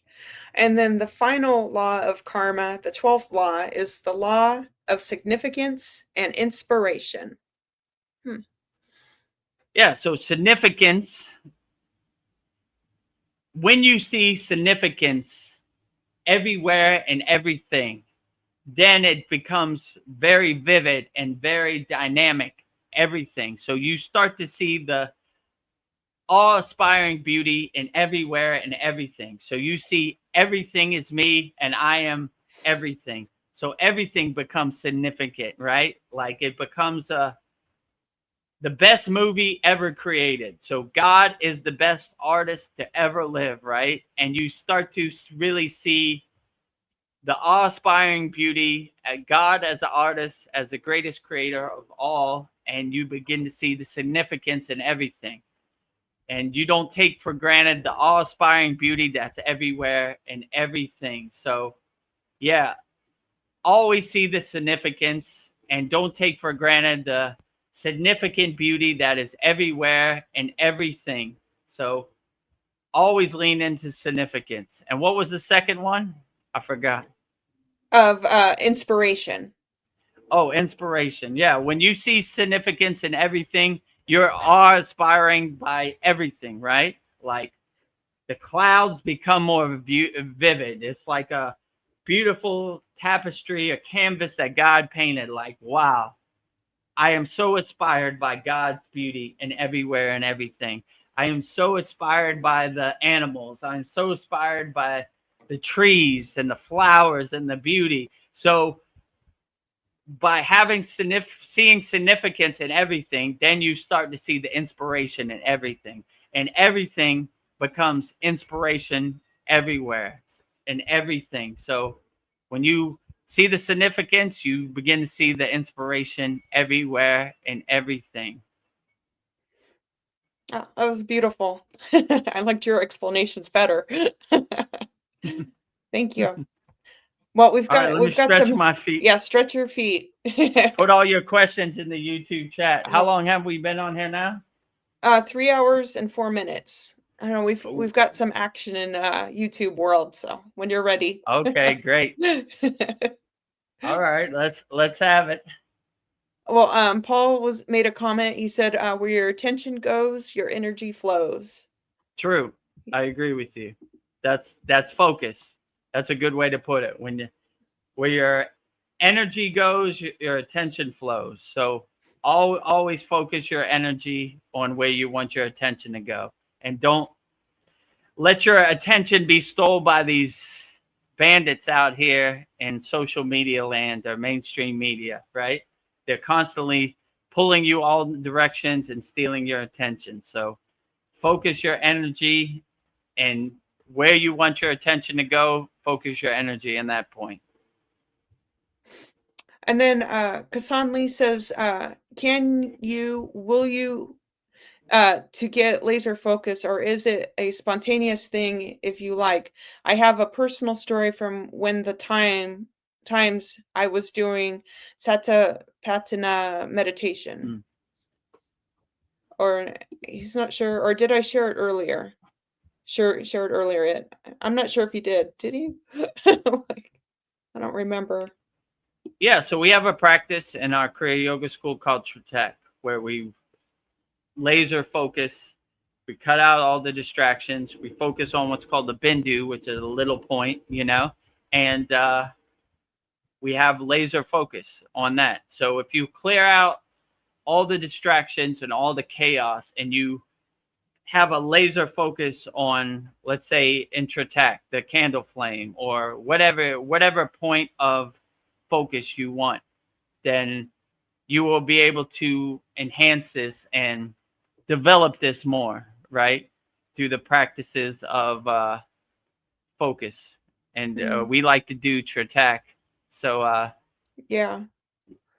yeah, so I would say it's possible for anybody, You just got to make an intention, a sankalpa, to really focus and cut out all the distractions, because that monkey mind is powerful. It'll try to get in your mind and put a bunch of thoughts that don't help you in the present moment. So always delete the monkey mind as much as possible, and you can do that with focusing on your breath. You can do that in meditation. You could do it a number of different ways. Tritek. So yeah, I would just say there's different techniques to have laser focus, but which technique is the best? Whichever one gives you that laser focus. So try them all and see which one works best for you. That's the best. Okay. And Kasan says, can you will to get laser focus, or is it spontaneous? No, I would say you will yourself into laser focus. When it's spontaneous, it's more scattered and more frustrated, right? So you're basically taking the energy and focusing in it and narrowing it down. So it's more pure and more refined. So yeah, I would say it's better to use your intention to really laser focus your energy. That's when you really have a great guided energy where it could be laser focused. So yeah, I wouldn't try to let it be scattered or spontaneous. I would try to collect it into a divine bindu point, a laser focus, I would say. Darren Carter, he says, are we going through mad times to wake us up faster to reality here in the UK? Nothing makes sense anymore. It's crazy everywhere. Yeah, I would say do your inner work. And no matter how mad the outside delusional world is, the Maya world,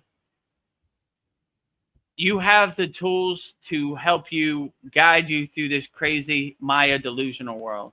like I said in a previous Satsang, no matter how crazy the streets are in the UK, unshakable mountain. No matter who's prime minister in the UK, unshakable mountain. No matter what the weather is, unshakable mountain. So use these practices of Kriya Yoga that you've learned in our Kriya Yoga Masterclass. Darren Carter's a member in our Kriya Yoga Masterclass to really integrate them into your daily life. And no matter how crazy, chaotic the outside Maya delusional world in the UK becomes, you reach in your toolbox and you get some tools. Like, okay, oh, it's getting crazy today. Let me pull out the hammer. All right, the hammer's not working. Throw that away. Let me get the saw. Okay, the saw works. All right, I'm going to lean into the saw today. So you have a collection of Kriyas by being in our Kriya Yoga Masterclass. Just go through them all and see which ones really help you overcome the present moment, because this world is definitely loud and chaotic. And even me personally, Vedagurudev, when I have to go out in the Maya delusional world of Thailand, I have to put up my Kavacham shield. I have to take a couple deep breaths, Purna Sudhi, and I say, well, here they're coming. You know, like I said before, you try to become four-faced God, Brahma, right? Brahma's looking to the front, Brahma's looking to the back, Brahma's looking to the right, Brahma's looking to the left, right? So now that you're aware this world is a crazy Maya delusional simulation, whatever you want to call it, you come equipped, right? You're like, okay, I understand what it is. It's going to be chaos out there. Let me see what tools I got, right? What's my mantra that really helps calm me and still me in the chaos? Okay, that's my mantra. You know, what's my breathing technique? Okay, that's my breathing technique. What's my meditation that really helps me navigate this crazy Maya delusional world? So you start looking for opportunities. So when the chaos comes, you don't wait for the collective consciousness to wake you up. You're already awake, right? So you have your own energy. You bring your own vehicle to the party. You're not waiting for the bus to pick you up. You pick yourself up and you drive yourself, you know? So whatever the crazy Maya delusional world is, you ready for it, you know? So definitely don't be in a fear-based state, Darren. Just say, okay, that's what it's going to be today. I embrace it on my chin, and I have the Kriyas, and I look for the opportunity to dance with my ego or dance with the Maya delusional world.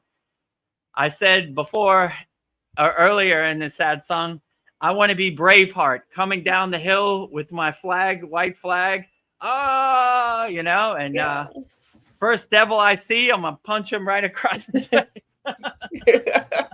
Right? Superman punch, pow, you know? So look for the opportunity. This world for sure is uncertain and chaotic and all of the above. But when you have that awareness and that discernment and that discrimination that you're ready for it, it dilutes it, you know? But yeah, I agree with you.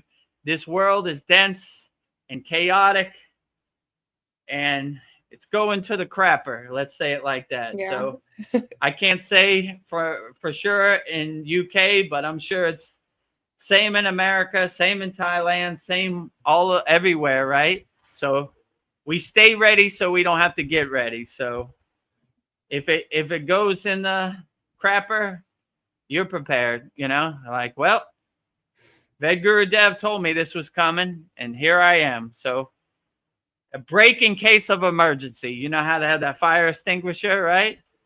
So use your samadhi techniques, break it, and go into a samadhi state where you're unaffected by any of this, right? So yeah. Don't wait for anybody else to bring the energy. Bring your own energy to the party. What I say before, bring my own bottle to the party. Yeah, bring your right? own bottle of energy. I bring my own energy. You know, my guru used to say, like, I used to ask him, Baba, does this place we're going have great energy? He looked at me. He says, whether it has good energy or bad energy, we bring our own energy to the party. So we're unaffected, right? You know, we bring our own lamp to the darkness, you know? So whatever it is, we bring our own energy. So yeah, I understand it's chaotic, you know. Vedagurudev goes through it too. So, but the only difference is we have some tools that help us overcome this crazy Maya delusional world. And it's probably going to get crazier, like you said, but we stay ready so we don't have to get ready. So whatever life serves us up on the platter, we're ready to eat it, you know? We get ready. Well, I have an amazing story from Kasan. He says, okay, I'll share my story. I was on a bus in the times I was doing Satipatthana. I had a very vicious thought about my ex-toxic girlfriend, and spontaneously I was reminded to not attach to that crazy anger. The anger just and just observe it. Bang, and it happened. I went beyond the thoughts. I saw the world as it is. The world is a glowing jewel. No pain, no nothing, just beauty. It lasted the whole day. And I didn't will it. It was spontaneous. If I willed it, it would never happen, in my humble opinion. That's amazing. Whoa. Yeah, thank you for sharing, Kasan. That's outstanding. So, yeah, what this reminds me of, Buddha's mantra, Om Mani Padme Hum, right? Which means the lotus flower holds the jewel of your consciousness and floats over the dirty, muddy water, untouched by the dirty, muddy water. So if you have thoughts of anger about your significant other or your partner, when you get to a higher state of consciousness, your lotus flower floats over the dirty water. You don't get attached to it. You're untouched. You're untainted by the dirty water of lower emotions like anger, guilt, jealousy, revenge, all of the above. You become a floating flower over the dirty water. You don't go under the dirty water. You don't engage with the dirty water. You float over the dirty water. So that's good. That's a good sign that you were able to overcome and not get attached to it. Most people, if you go to prison, they're in there because they got attached to it, right? You know, they did something they shouldn't have.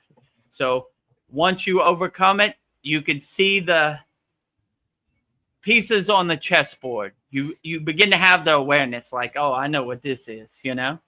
So the practice that you did to get you to this heightened awareness, this heightened consciousness, I would lean into it and do it as much as possible. Anytime you feel anger coming on or guilt or jealousy or desires, any of these lower emotions, you pull out your technique, your Kriya, and lean into it. Get to work. So yeah, that's a good sign. So these techniques do work and they do help you overcome. You just got to implement it. You got to integrate it into your daily life. And when you feel it coming on, it's coming. Oh, I hate my ex so much. Wait a minute. What was that technique I had that helped me overcome? Pull it out your pocket, lean into it. Water under the bridge, clouds passing in the sky, not attached to it. Just become the detached witness. Like, I know what this is. I've seen this movie before. I know where it ends. Where's my technique? It helped me overcome. Break it out my pocket. And it no longer serves me. You know, water under the bridge. If a student like hits a wall with their practice, can they get one-on-one help with you privately? Yeah, definitely. So, yeah, we have a soul coaching call every Wednesday. It was yesterday. Or just send me a SKOOL DM and I'll send you a link where you could have a private call with me. Just me and you on the call, you know? And whatever you need to get off your chest, you can, you know? Nice. Or you could send it on the SKOOL DM. If you want, I'll send you my WhatsApp app. You can call me on the phone. Or we could do like a video conference on, what do we do? Google Meet, or I could send you a StreamYard link like we're on here and you could talk. You don't have to turn on your camera or anything, or whichever way works best for you. You let me know and we'll try to arrange the time and everything. Because all of our students in our Kriya Yoga Masterclass, I want them to overcome whatever mountains they're climbing. So I make myself readily available 24 hours a day. You know, if you want, we could go on Google Meet. I'll send you like a link and you click on the time on the calendar and the date when you're available, and I'll see you there, you know? Nice. Kasan Lee, he is adding it was so lucid and amazing. I got home and turned on the TV. The TV wasn't a TV, it was a blue orb of love and turned. Whoa. It sounds really positive.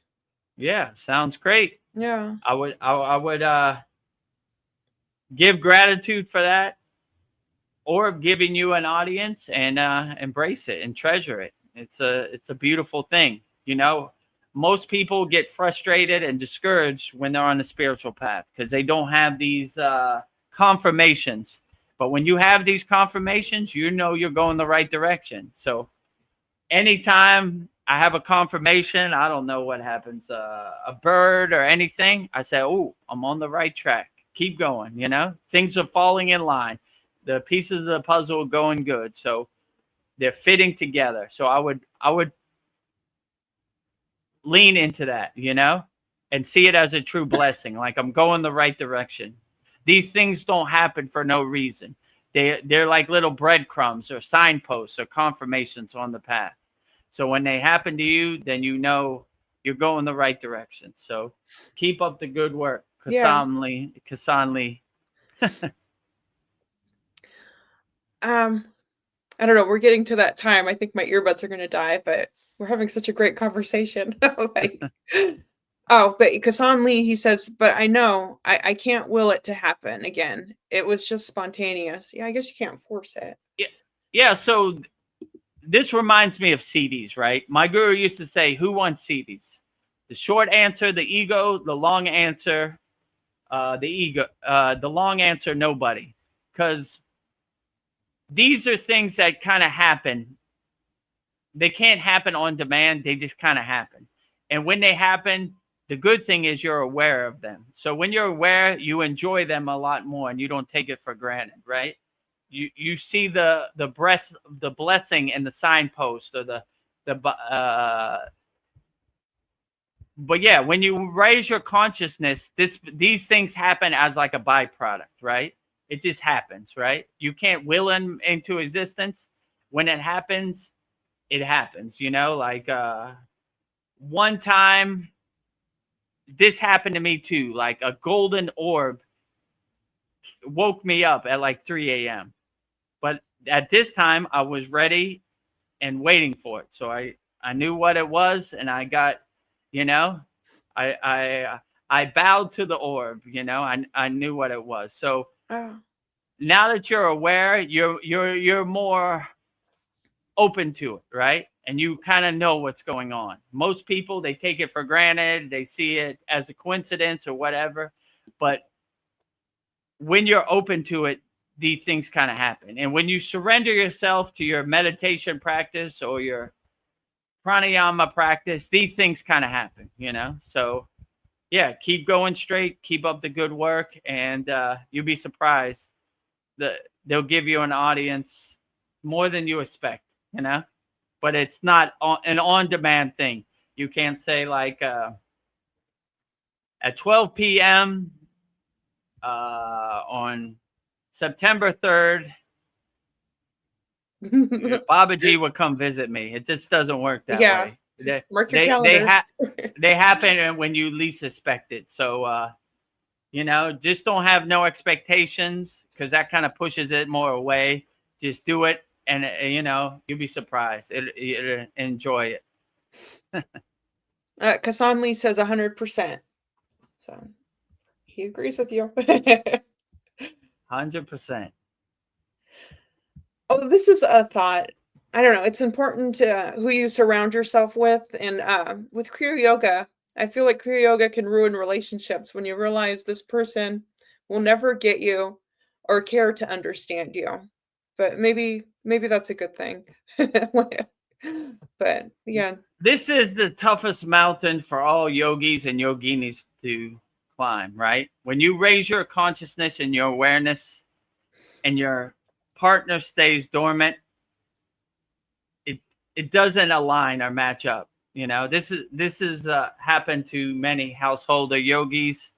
You know, they get to a enlightened state or a self-realized state, and their partner doesn't understand. You know, like how could I say, they're more attached to the material world. Like, why do you do that meditation? It doesn't make you no money, you know, or you're smarter than this, or whatever, right? Yes. Like, I thought you were smarter. This is how they hit you below the belt. Yeah. But you really can't attach to this. You say, this makes me happy, and if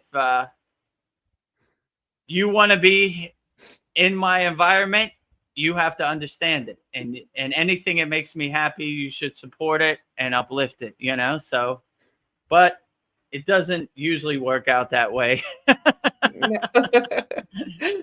My case too.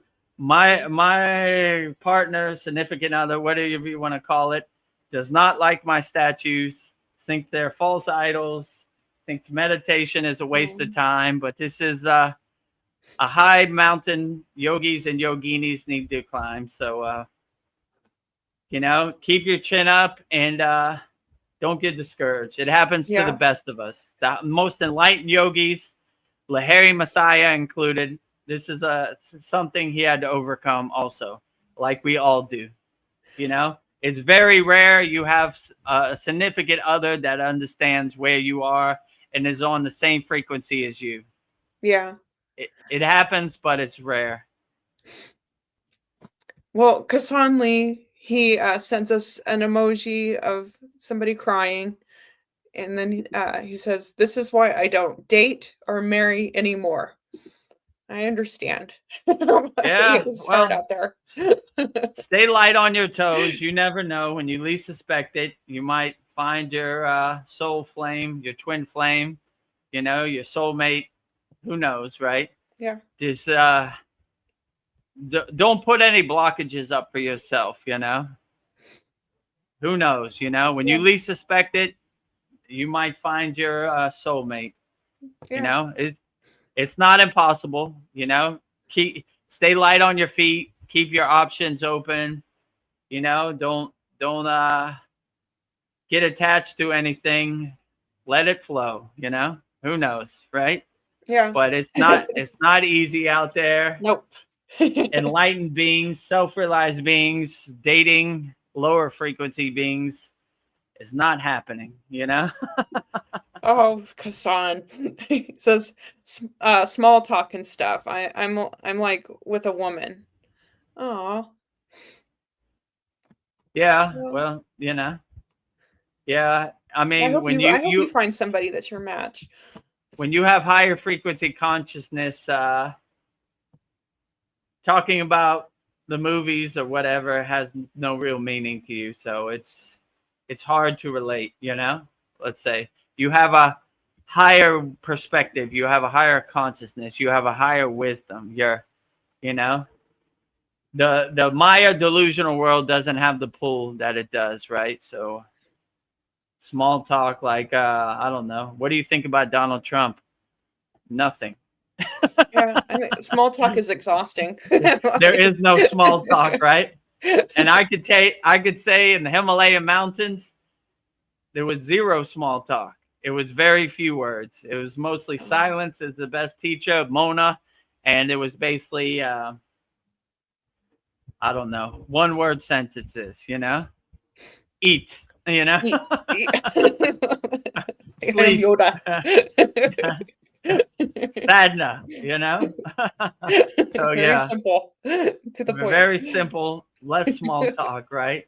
And then Oh, my guru told me anytime you say I, it's an ego play. I, myself, mine, me is ego play. So it became more or less words, right? Like I want to eat. And then I said, oh, I can't use I because it's an ego play. Eat, Eat. sleep. No, no, why? no ego, right? Yagna, all right? Mona, right? And when they're in Mona, they don't even say it. They write it on paper. Yeah. Shh. Mona, you know? Okay, No I talk. get it. Mona, right? So if you run across a lot of Mona yogis, then there'd be nothing to say, right? Yeah. Only conversation between me and my guru. That's less talk too, Yeah. right? If I try to ask my guru a long drawn out thing, like he'd just say, happy, happy, happy, and walk away. I was like, going his merry way. okay. So why does Shiva have a snake around his neck? And what is the symbolization of the snake around Shiva's neck? And, you know, why should we always pray to a naga as an enlightened animal? Happy, happy, happy. Okay. Did you ever get those answers? No. I got maybe it was inside me as me, you know. From a Vedic perspective and a Brahmacharya perspective, no, not really, Wow. you know. Nothing really to say, Yeah. you know. So it's still a mystery. If you know Yeah. why Shiva has a snake around his neck, please let me know. You know, that's why when Shiva Angi comes on, I'm like, great, now I can get some I can get some Vedic perspective, you know, some yogic textbook perspective on these things, you know.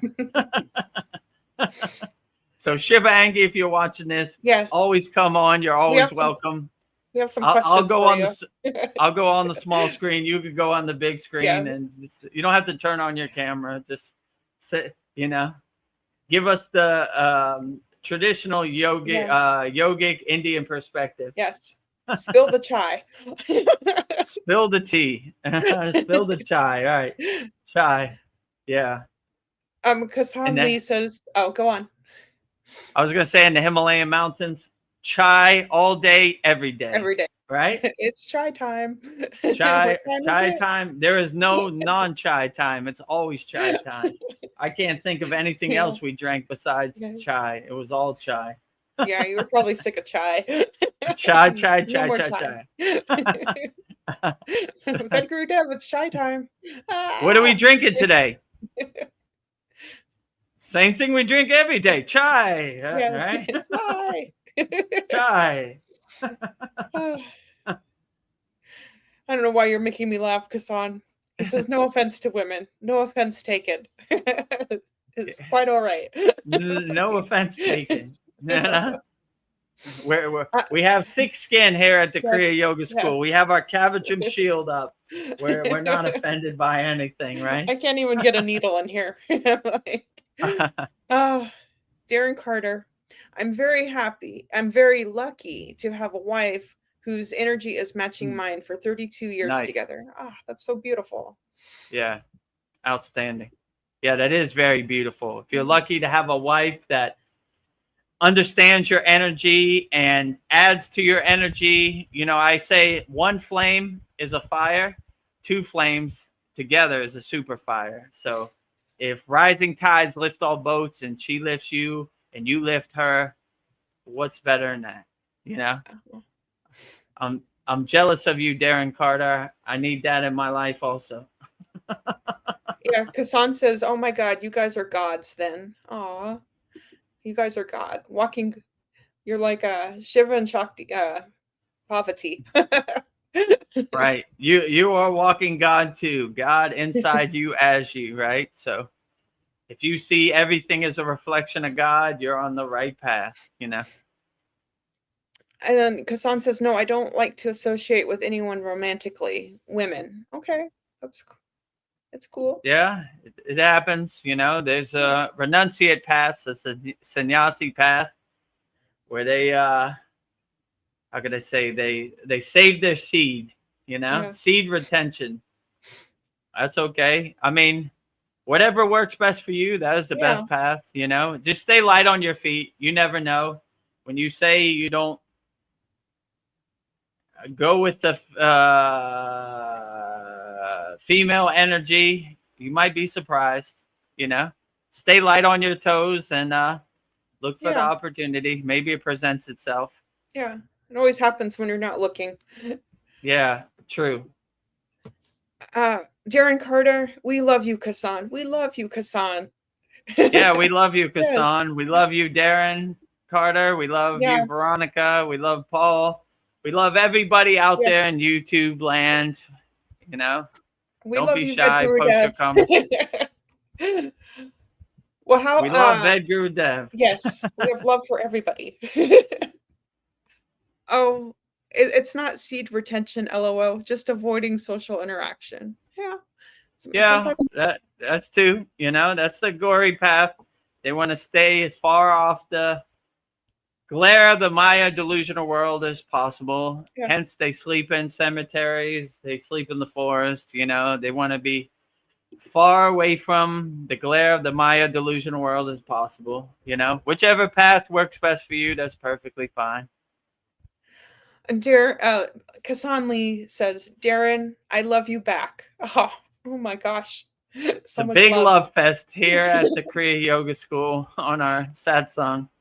We love everybody worldwide, you know. Sending What? peace and love Yes. to all people all around the world. Let me think of another beautiful question for you then. Let me stretch my feet Yeah. while you're getting that. How long have we been on here now? 3 hours and 35 minutes. So do you want to wrap it Okay. up? How are you feeling? Yeah, I guess if you have any last minute questions, put it in the YouTube chat. Who's ever out there, don't be shy. We answer all questions wholeheartedly, whichever questions you have. And yeah, if there are no questions, I guess we'll answer a few more questions and then we'll wrap it up, you know. So anybody has any questions, feel free to put it in the YouTube chat. We answer all questions wholeheartedly. Kassan Lee says, Guru, I love your feet. LOL. You love my feet? Well, maybe they look you'll pretty get to touch tore them up someday. from all the. They're tore up. Yeah, not really. You know, they're pretty smooth. You know, all that walking in the Himalayan mountains. Yeah. You know, it could be worse. You know, these are the feet I got, so I look at them as a true blessing. You know, it is whatever cards God gives me to play with. Those are the cards I deal with. You know, I play with. So I love these feet.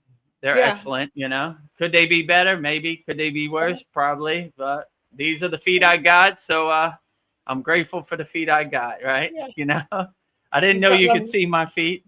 Can you see my feet? Not I'm now. trying to hide them behind the banner. Yeah, I don't see them now. It was when you were stretching. You can see them. You want to see my feet? I'm touching them. That's my feet.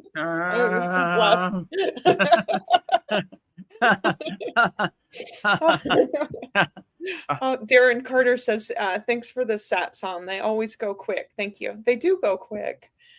Yeah, if you're a member in our school, so I'll send you the link where you can watch the full thing.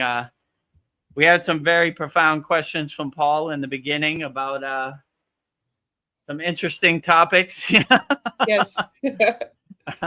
So yeah, I'll send you the link on the school DM and you could watch it back, you know. So for all of our members, you could rewatch it.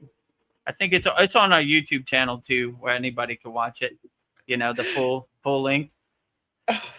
Kassan is on fire. He says, I'm over with the non-dual questions, LOL. I'm only here for Seinfeld references. Ha ha ha. Okay, what's a Seinfeld reference? Soup Nazi, George Costanza, Kramer coming in the door, you know? Yeah, we try to have a mix of everything. A little bit of humor, some Seinfeld references. I mean, we have all kinds of references every once in a while. So yeah, my guru used to say, don't be so serious, Vedagurudev. Kriya yoga is a blissful, happy thing. So we're not one of these rigid, hardcore yogis, you know. We open to all ideas and all inspirations. And if you saw Paul in the beginning, you saw we had to keep an open mind to all perspectives, right? Stay light on your toes. Kassan Lee says it's 90s, baby. Hammer time. Kramer. It's hammer time. Hammer time. Yeah. Can't touch this, hammer time. You need the pants to do it. Oh, the parachute pants, yes, or whatever they were called, right? So, I don't know. I don't know, like Sanskrit language. I think it's really beautiful. I was just wondering if you've studied it, or if you're interested in learning Sanskrit. Yeah, maybe one day. I was gonna start learning Hindi, and how to better pronounce these mantras and everything, but that would probably be a plan if I stayed in Himalayan mountains, but my time was cut short. I had to come back to the Maya delusional world, so I kind of gave up on that plan. I mean, when you're in the Himalayan mountains and you interact with people, it's easy to learn quickly, but I don't have no one to practice on in Thailand. My Thai is better than my Hindi because I use it on a daily basis. Kassan says, well, Europe yogis are more fun. Hindu yogis are very strict. U.G. Krishna or Murti Guru, not J. Krishnamurti. European and American. Yeah, are they more strict, huh? Yeah. They are attached to more the traditional, rigid, hardcore way, right? And my guru is less than his guru. I'm less than my guru, so we're getting more open, But yeah, traditional Indian gurus, they're pretty serious. I would definitely say, right? They take it serious, right? But I don't know, when you have a connection with them, they like to laugh too, they're open to it, and I have broken a hardcore yogi's samadhi death stare many times with my mantra japa around the fire, right? And I saw them crack a smile and say a laugh, right? So I was the yogic comedian, let's say, right, around the campfire. So many a time I messed my mantra japa. I didn't pronounce it correctly, and it broke out in laughter all around, right? Yeah. So you could break even the most hardcore Sagori's yogi face with some nice comedy or some indirect comedy. I wasn't trying to be funny. They just saw the humor in it, Kassan Lee, he says, try to get a Seinfeld reference from them, LOL. Oh, they have no clue what Seinfeld is. What are you talking about? So. There is no TV. There's no service up there. There's no internet. They have no clue, So the only way they get any references is if somebody like me or somebody brings it up there. And they still wouldn't understand it, I forgot. I was trying to explain many things to them, and they just didn't get the reference, right? Like I told a story on here. So they give you food, like it's mostly dal, roti, lentils, maybe some potatoes, some corn, some rice, right? So the roti looks like a burrito, like a pita bread, like a circle bread, right? And they would tear it off, dip it in the dal, and put it in their mouth. That's the traditional way to eat. But me being American, I saw it as a burrito, and I put it all in the burrito and the roti and wrapped it up like a burrito. And they were blown away just by that, right? Like they're probably still talking about it in the Himalayan mountains. You're a legend. There was this guy, Vedagurudev, who, you're not going to believe this, took the roti, rolled it up, and he called it a burrito. What? That's crazy. So these are more the stories that go on in the Himalayan mountains than, Yeah. Seinfeld is like, they have no clue what you're talking about, Most of the Maya delusional world, they have no clue what it is, right? Like, if you try to explain like McDonald's or something, they have no clue, It's almost like you give up, like, all right, I'm wasting my time here. They don't even ask about it either, so I don't know. It's not really a conversation, a debate. Yeah. Like, they never ask me like, where are you from? Like, you're from America? Who's the president? These aren't topics they discuss, right? It's more like, I don't know.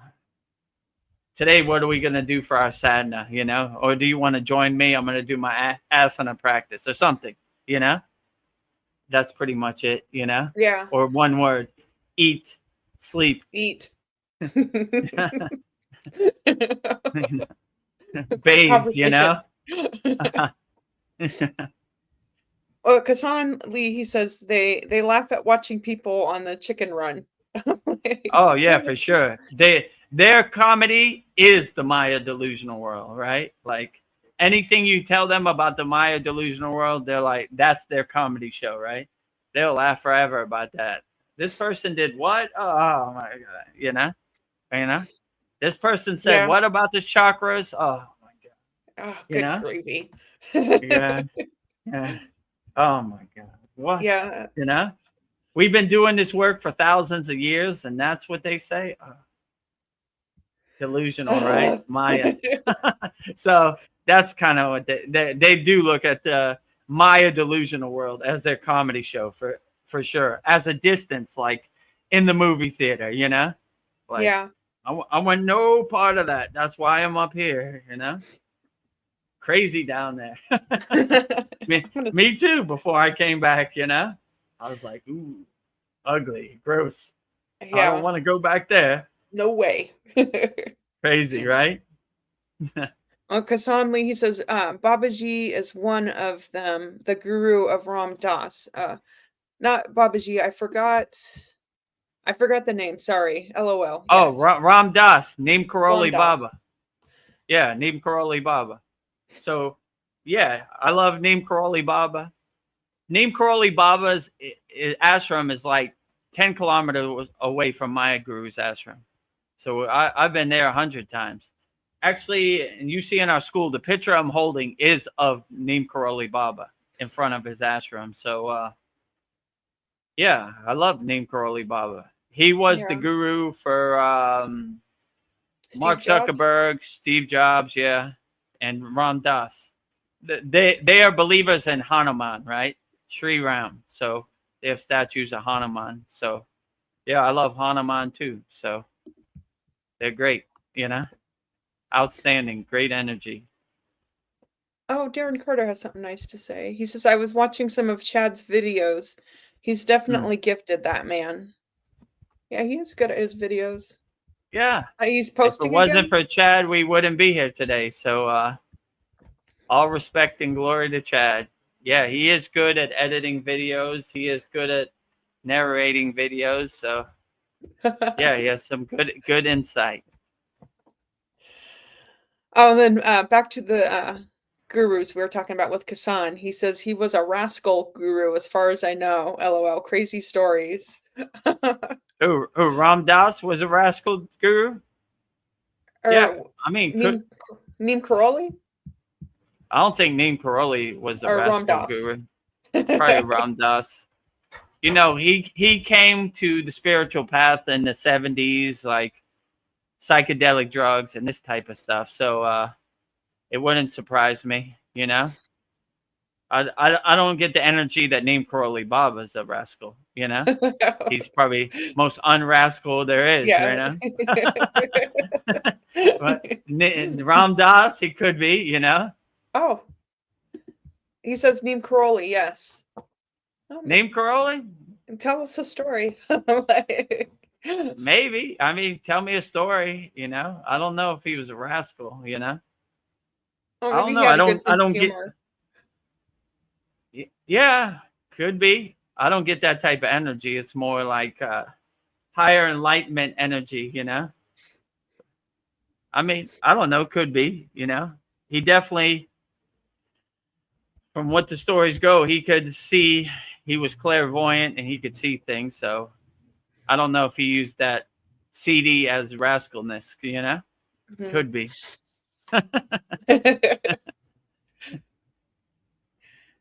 Darren Carter says he was always smiling. He was Yeah, in a he's lot of always pain smiling. too, huh? Right. He was always smiling, no matter how much pain their physical body was in or what they were going through. They were always smiling. True. You know, so that's a good reminder of, even though your physical body breaks down, your inner self is untouched and untainted. So they always had that great self-realization where they were never without a smile on their face. They were never attached to the Maya delusional world, their physical body. So no matter what happened, they never let it change their smile. Their smile was unshaken.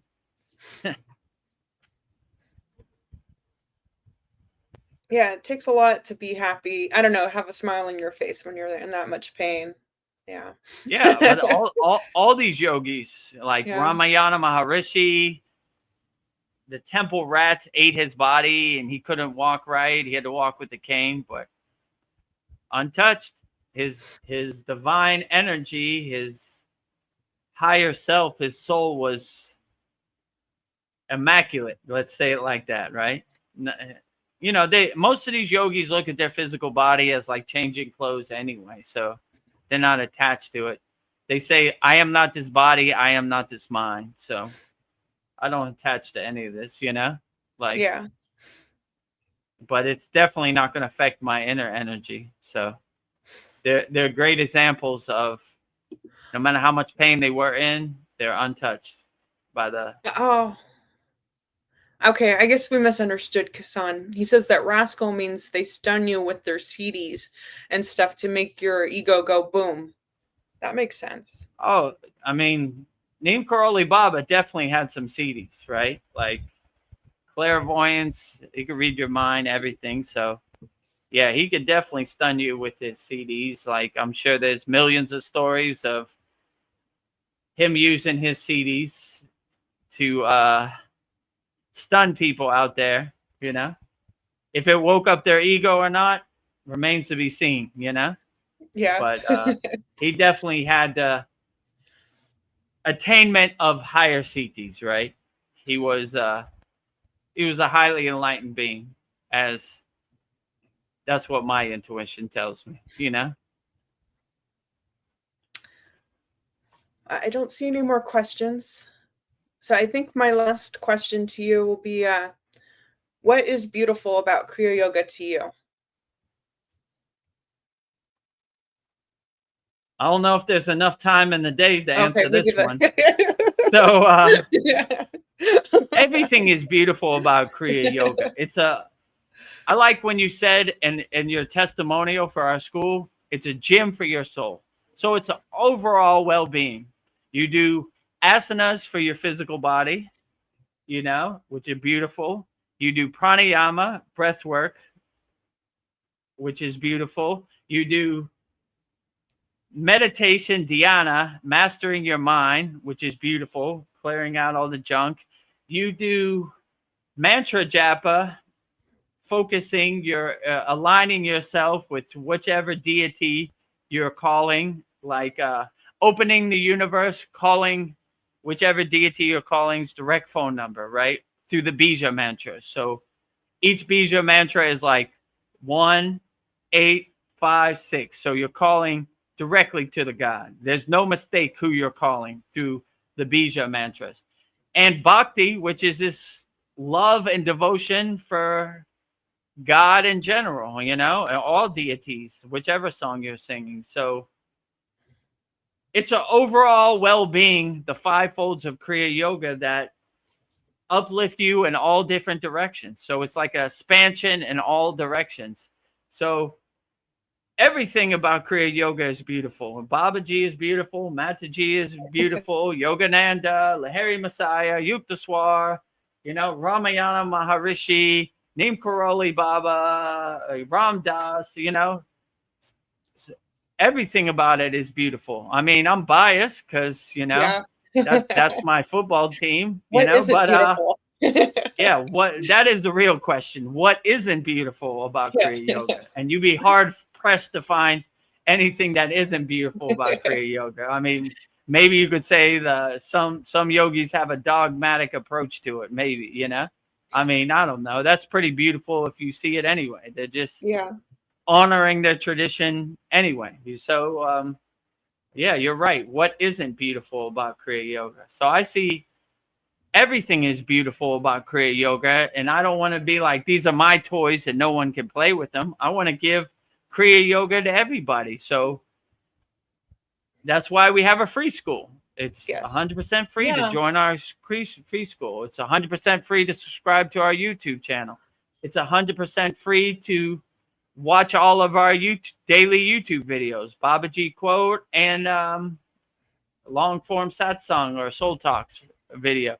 So everything is beautiful, and I want everybody to enjoy Kriya Yoga and feel Kriya Yoga the same way I feel it, and help as many people with Kriya Yoga. So yeah, that's why I do these live streams, and that's why I do have a Kriya Yoga school, and that's why I do any of this, not for money. I just want everybody to feel Kriya Yoga the same way I feel it. And if you don't feel it, that's perfectly fine. But if you do, let's get started. Let's get to work. So, yeah, everything is very profound and beautiful in Kriya Yoga. So, if you want to get started, all the information's on the screen. Yes.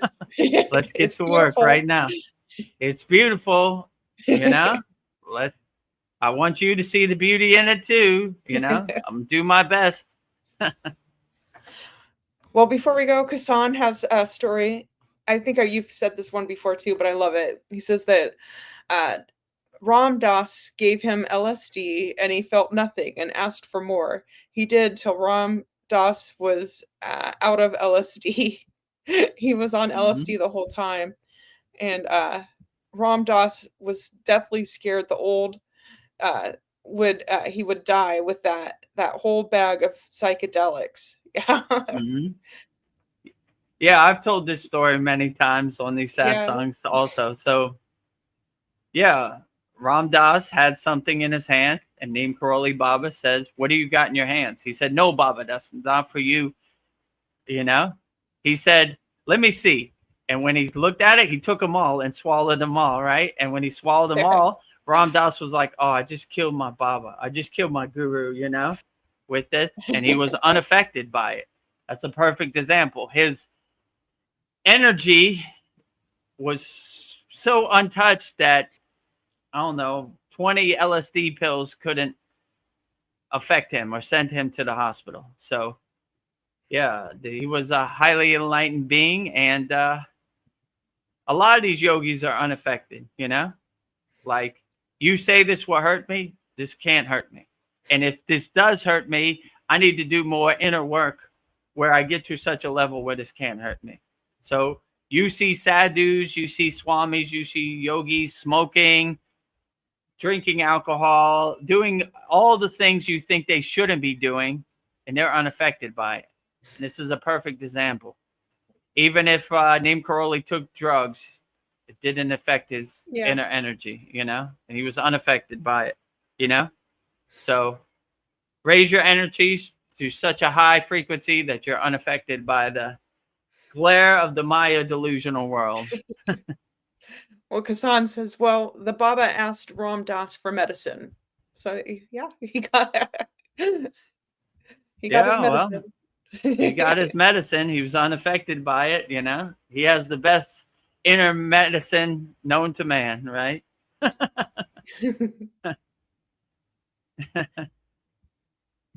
Well, it's good for Ram Dass because he figured out that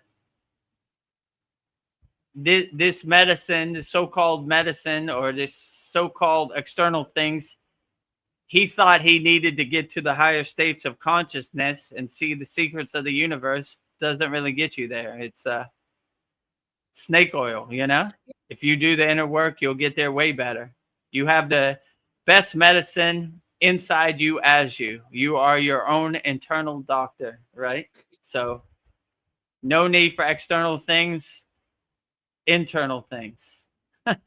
Yes. And you can use your chakras to get there. You need your chakras. It's my You ending use your thought. chakras, use your third eye, use your Sure. kundalini, all of the above. Experience it for yourself so no one can tell you it's wrong. You know it's right. Well, I don't know, just thank everyone for joining and just listening to our collective satsang. And it's open to everyone. Your participation has made it a success once again, and my heart chakra is feeling many heartbeats. So much gratitude and love to everyone. So thank you. Yeah, so we do this Vedgurudev's live Kriya Yoga Q&A satsang every Wednesday, 9 p.m. Eastern Standard Time. We do our soul talks live from a Thailand beach every Sunday, 9 p.m. Eastern Standard Time. And yeah, every day we have daily Babaji quotes. We have daily long form. We take the best questions from every satsang and every soul talk, and we make it into like a 20-minute video. Every Monday, we have Mantra Monday, which premieres 11 a.m. Eastern Standard Time. This week, we have Lord Ganesha. Yes. Last week, we had Lakshmi. The week before, we had Shiva. And then we had Mataji. Then we had Babaji. So we have made a nice playlist, so you could just listen to it. I say each mantra, 108 Raksha beads, 1 mala. So yeah, it's very profound also. And yeah, subscribe to our YouTube channel at Vedagurudev. We're over 1,000 subscribers now, but we need to get our video watch time up, right? Our hours up. We're like halfway there before it can be monetized. So leave your videos on loop. Yes. Let them play all day, every day. Do something, you know. Go to your daily activities so we can get our watch time up. And yeah, if you want to discover the secrets of Kriya Yoga, 100% free. And join 725 like-minded Kriya yogis and yoginis around the world practicing Kriya Yoga, 100% free. We have a beginner mini course to give you some techniques to get you started.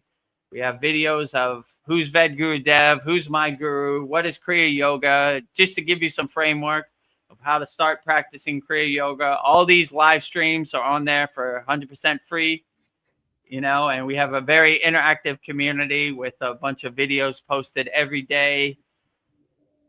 And yeah, if you see the value and you want to join me, Veronica, Paul, Darren, everybody in our Kriya Yoga Masterclass, go to kriyayogamasterclass.com, and you can learn the advanced techniques of Kriya Yoga.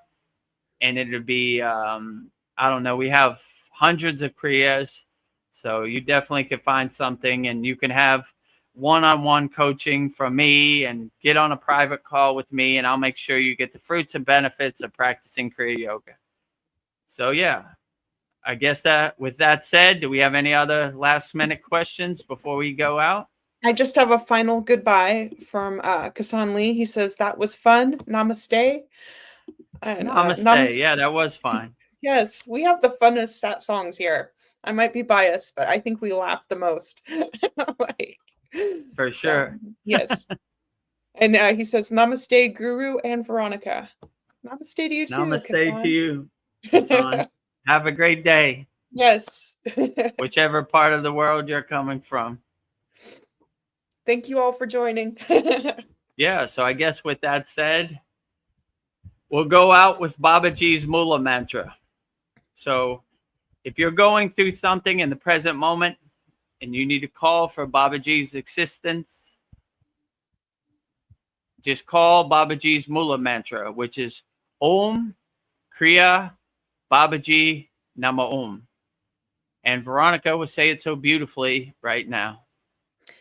Om Kriya Babaji Nama Om.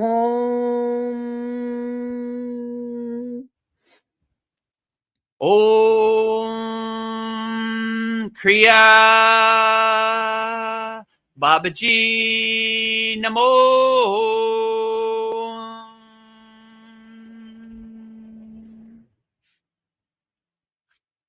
And lastly, we will sing the Shanti Universal Peace Mantra, sending peace and love to all people all around the world. And Veronica will say it so beautifully right now.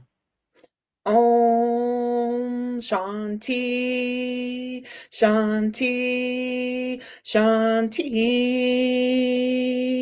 Shalom, Sat Nam Sadhu Tao Em, Spirit Swami Kami, Amen, Amen, Umen Selah Hom. Om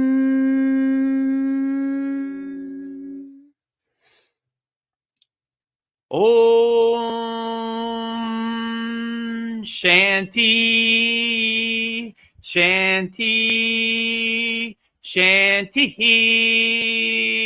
Shalom. Sat Nam Sadhu Tao Am Om Spirit Swami Kami, Amen, Amen, Omen Selah Hom.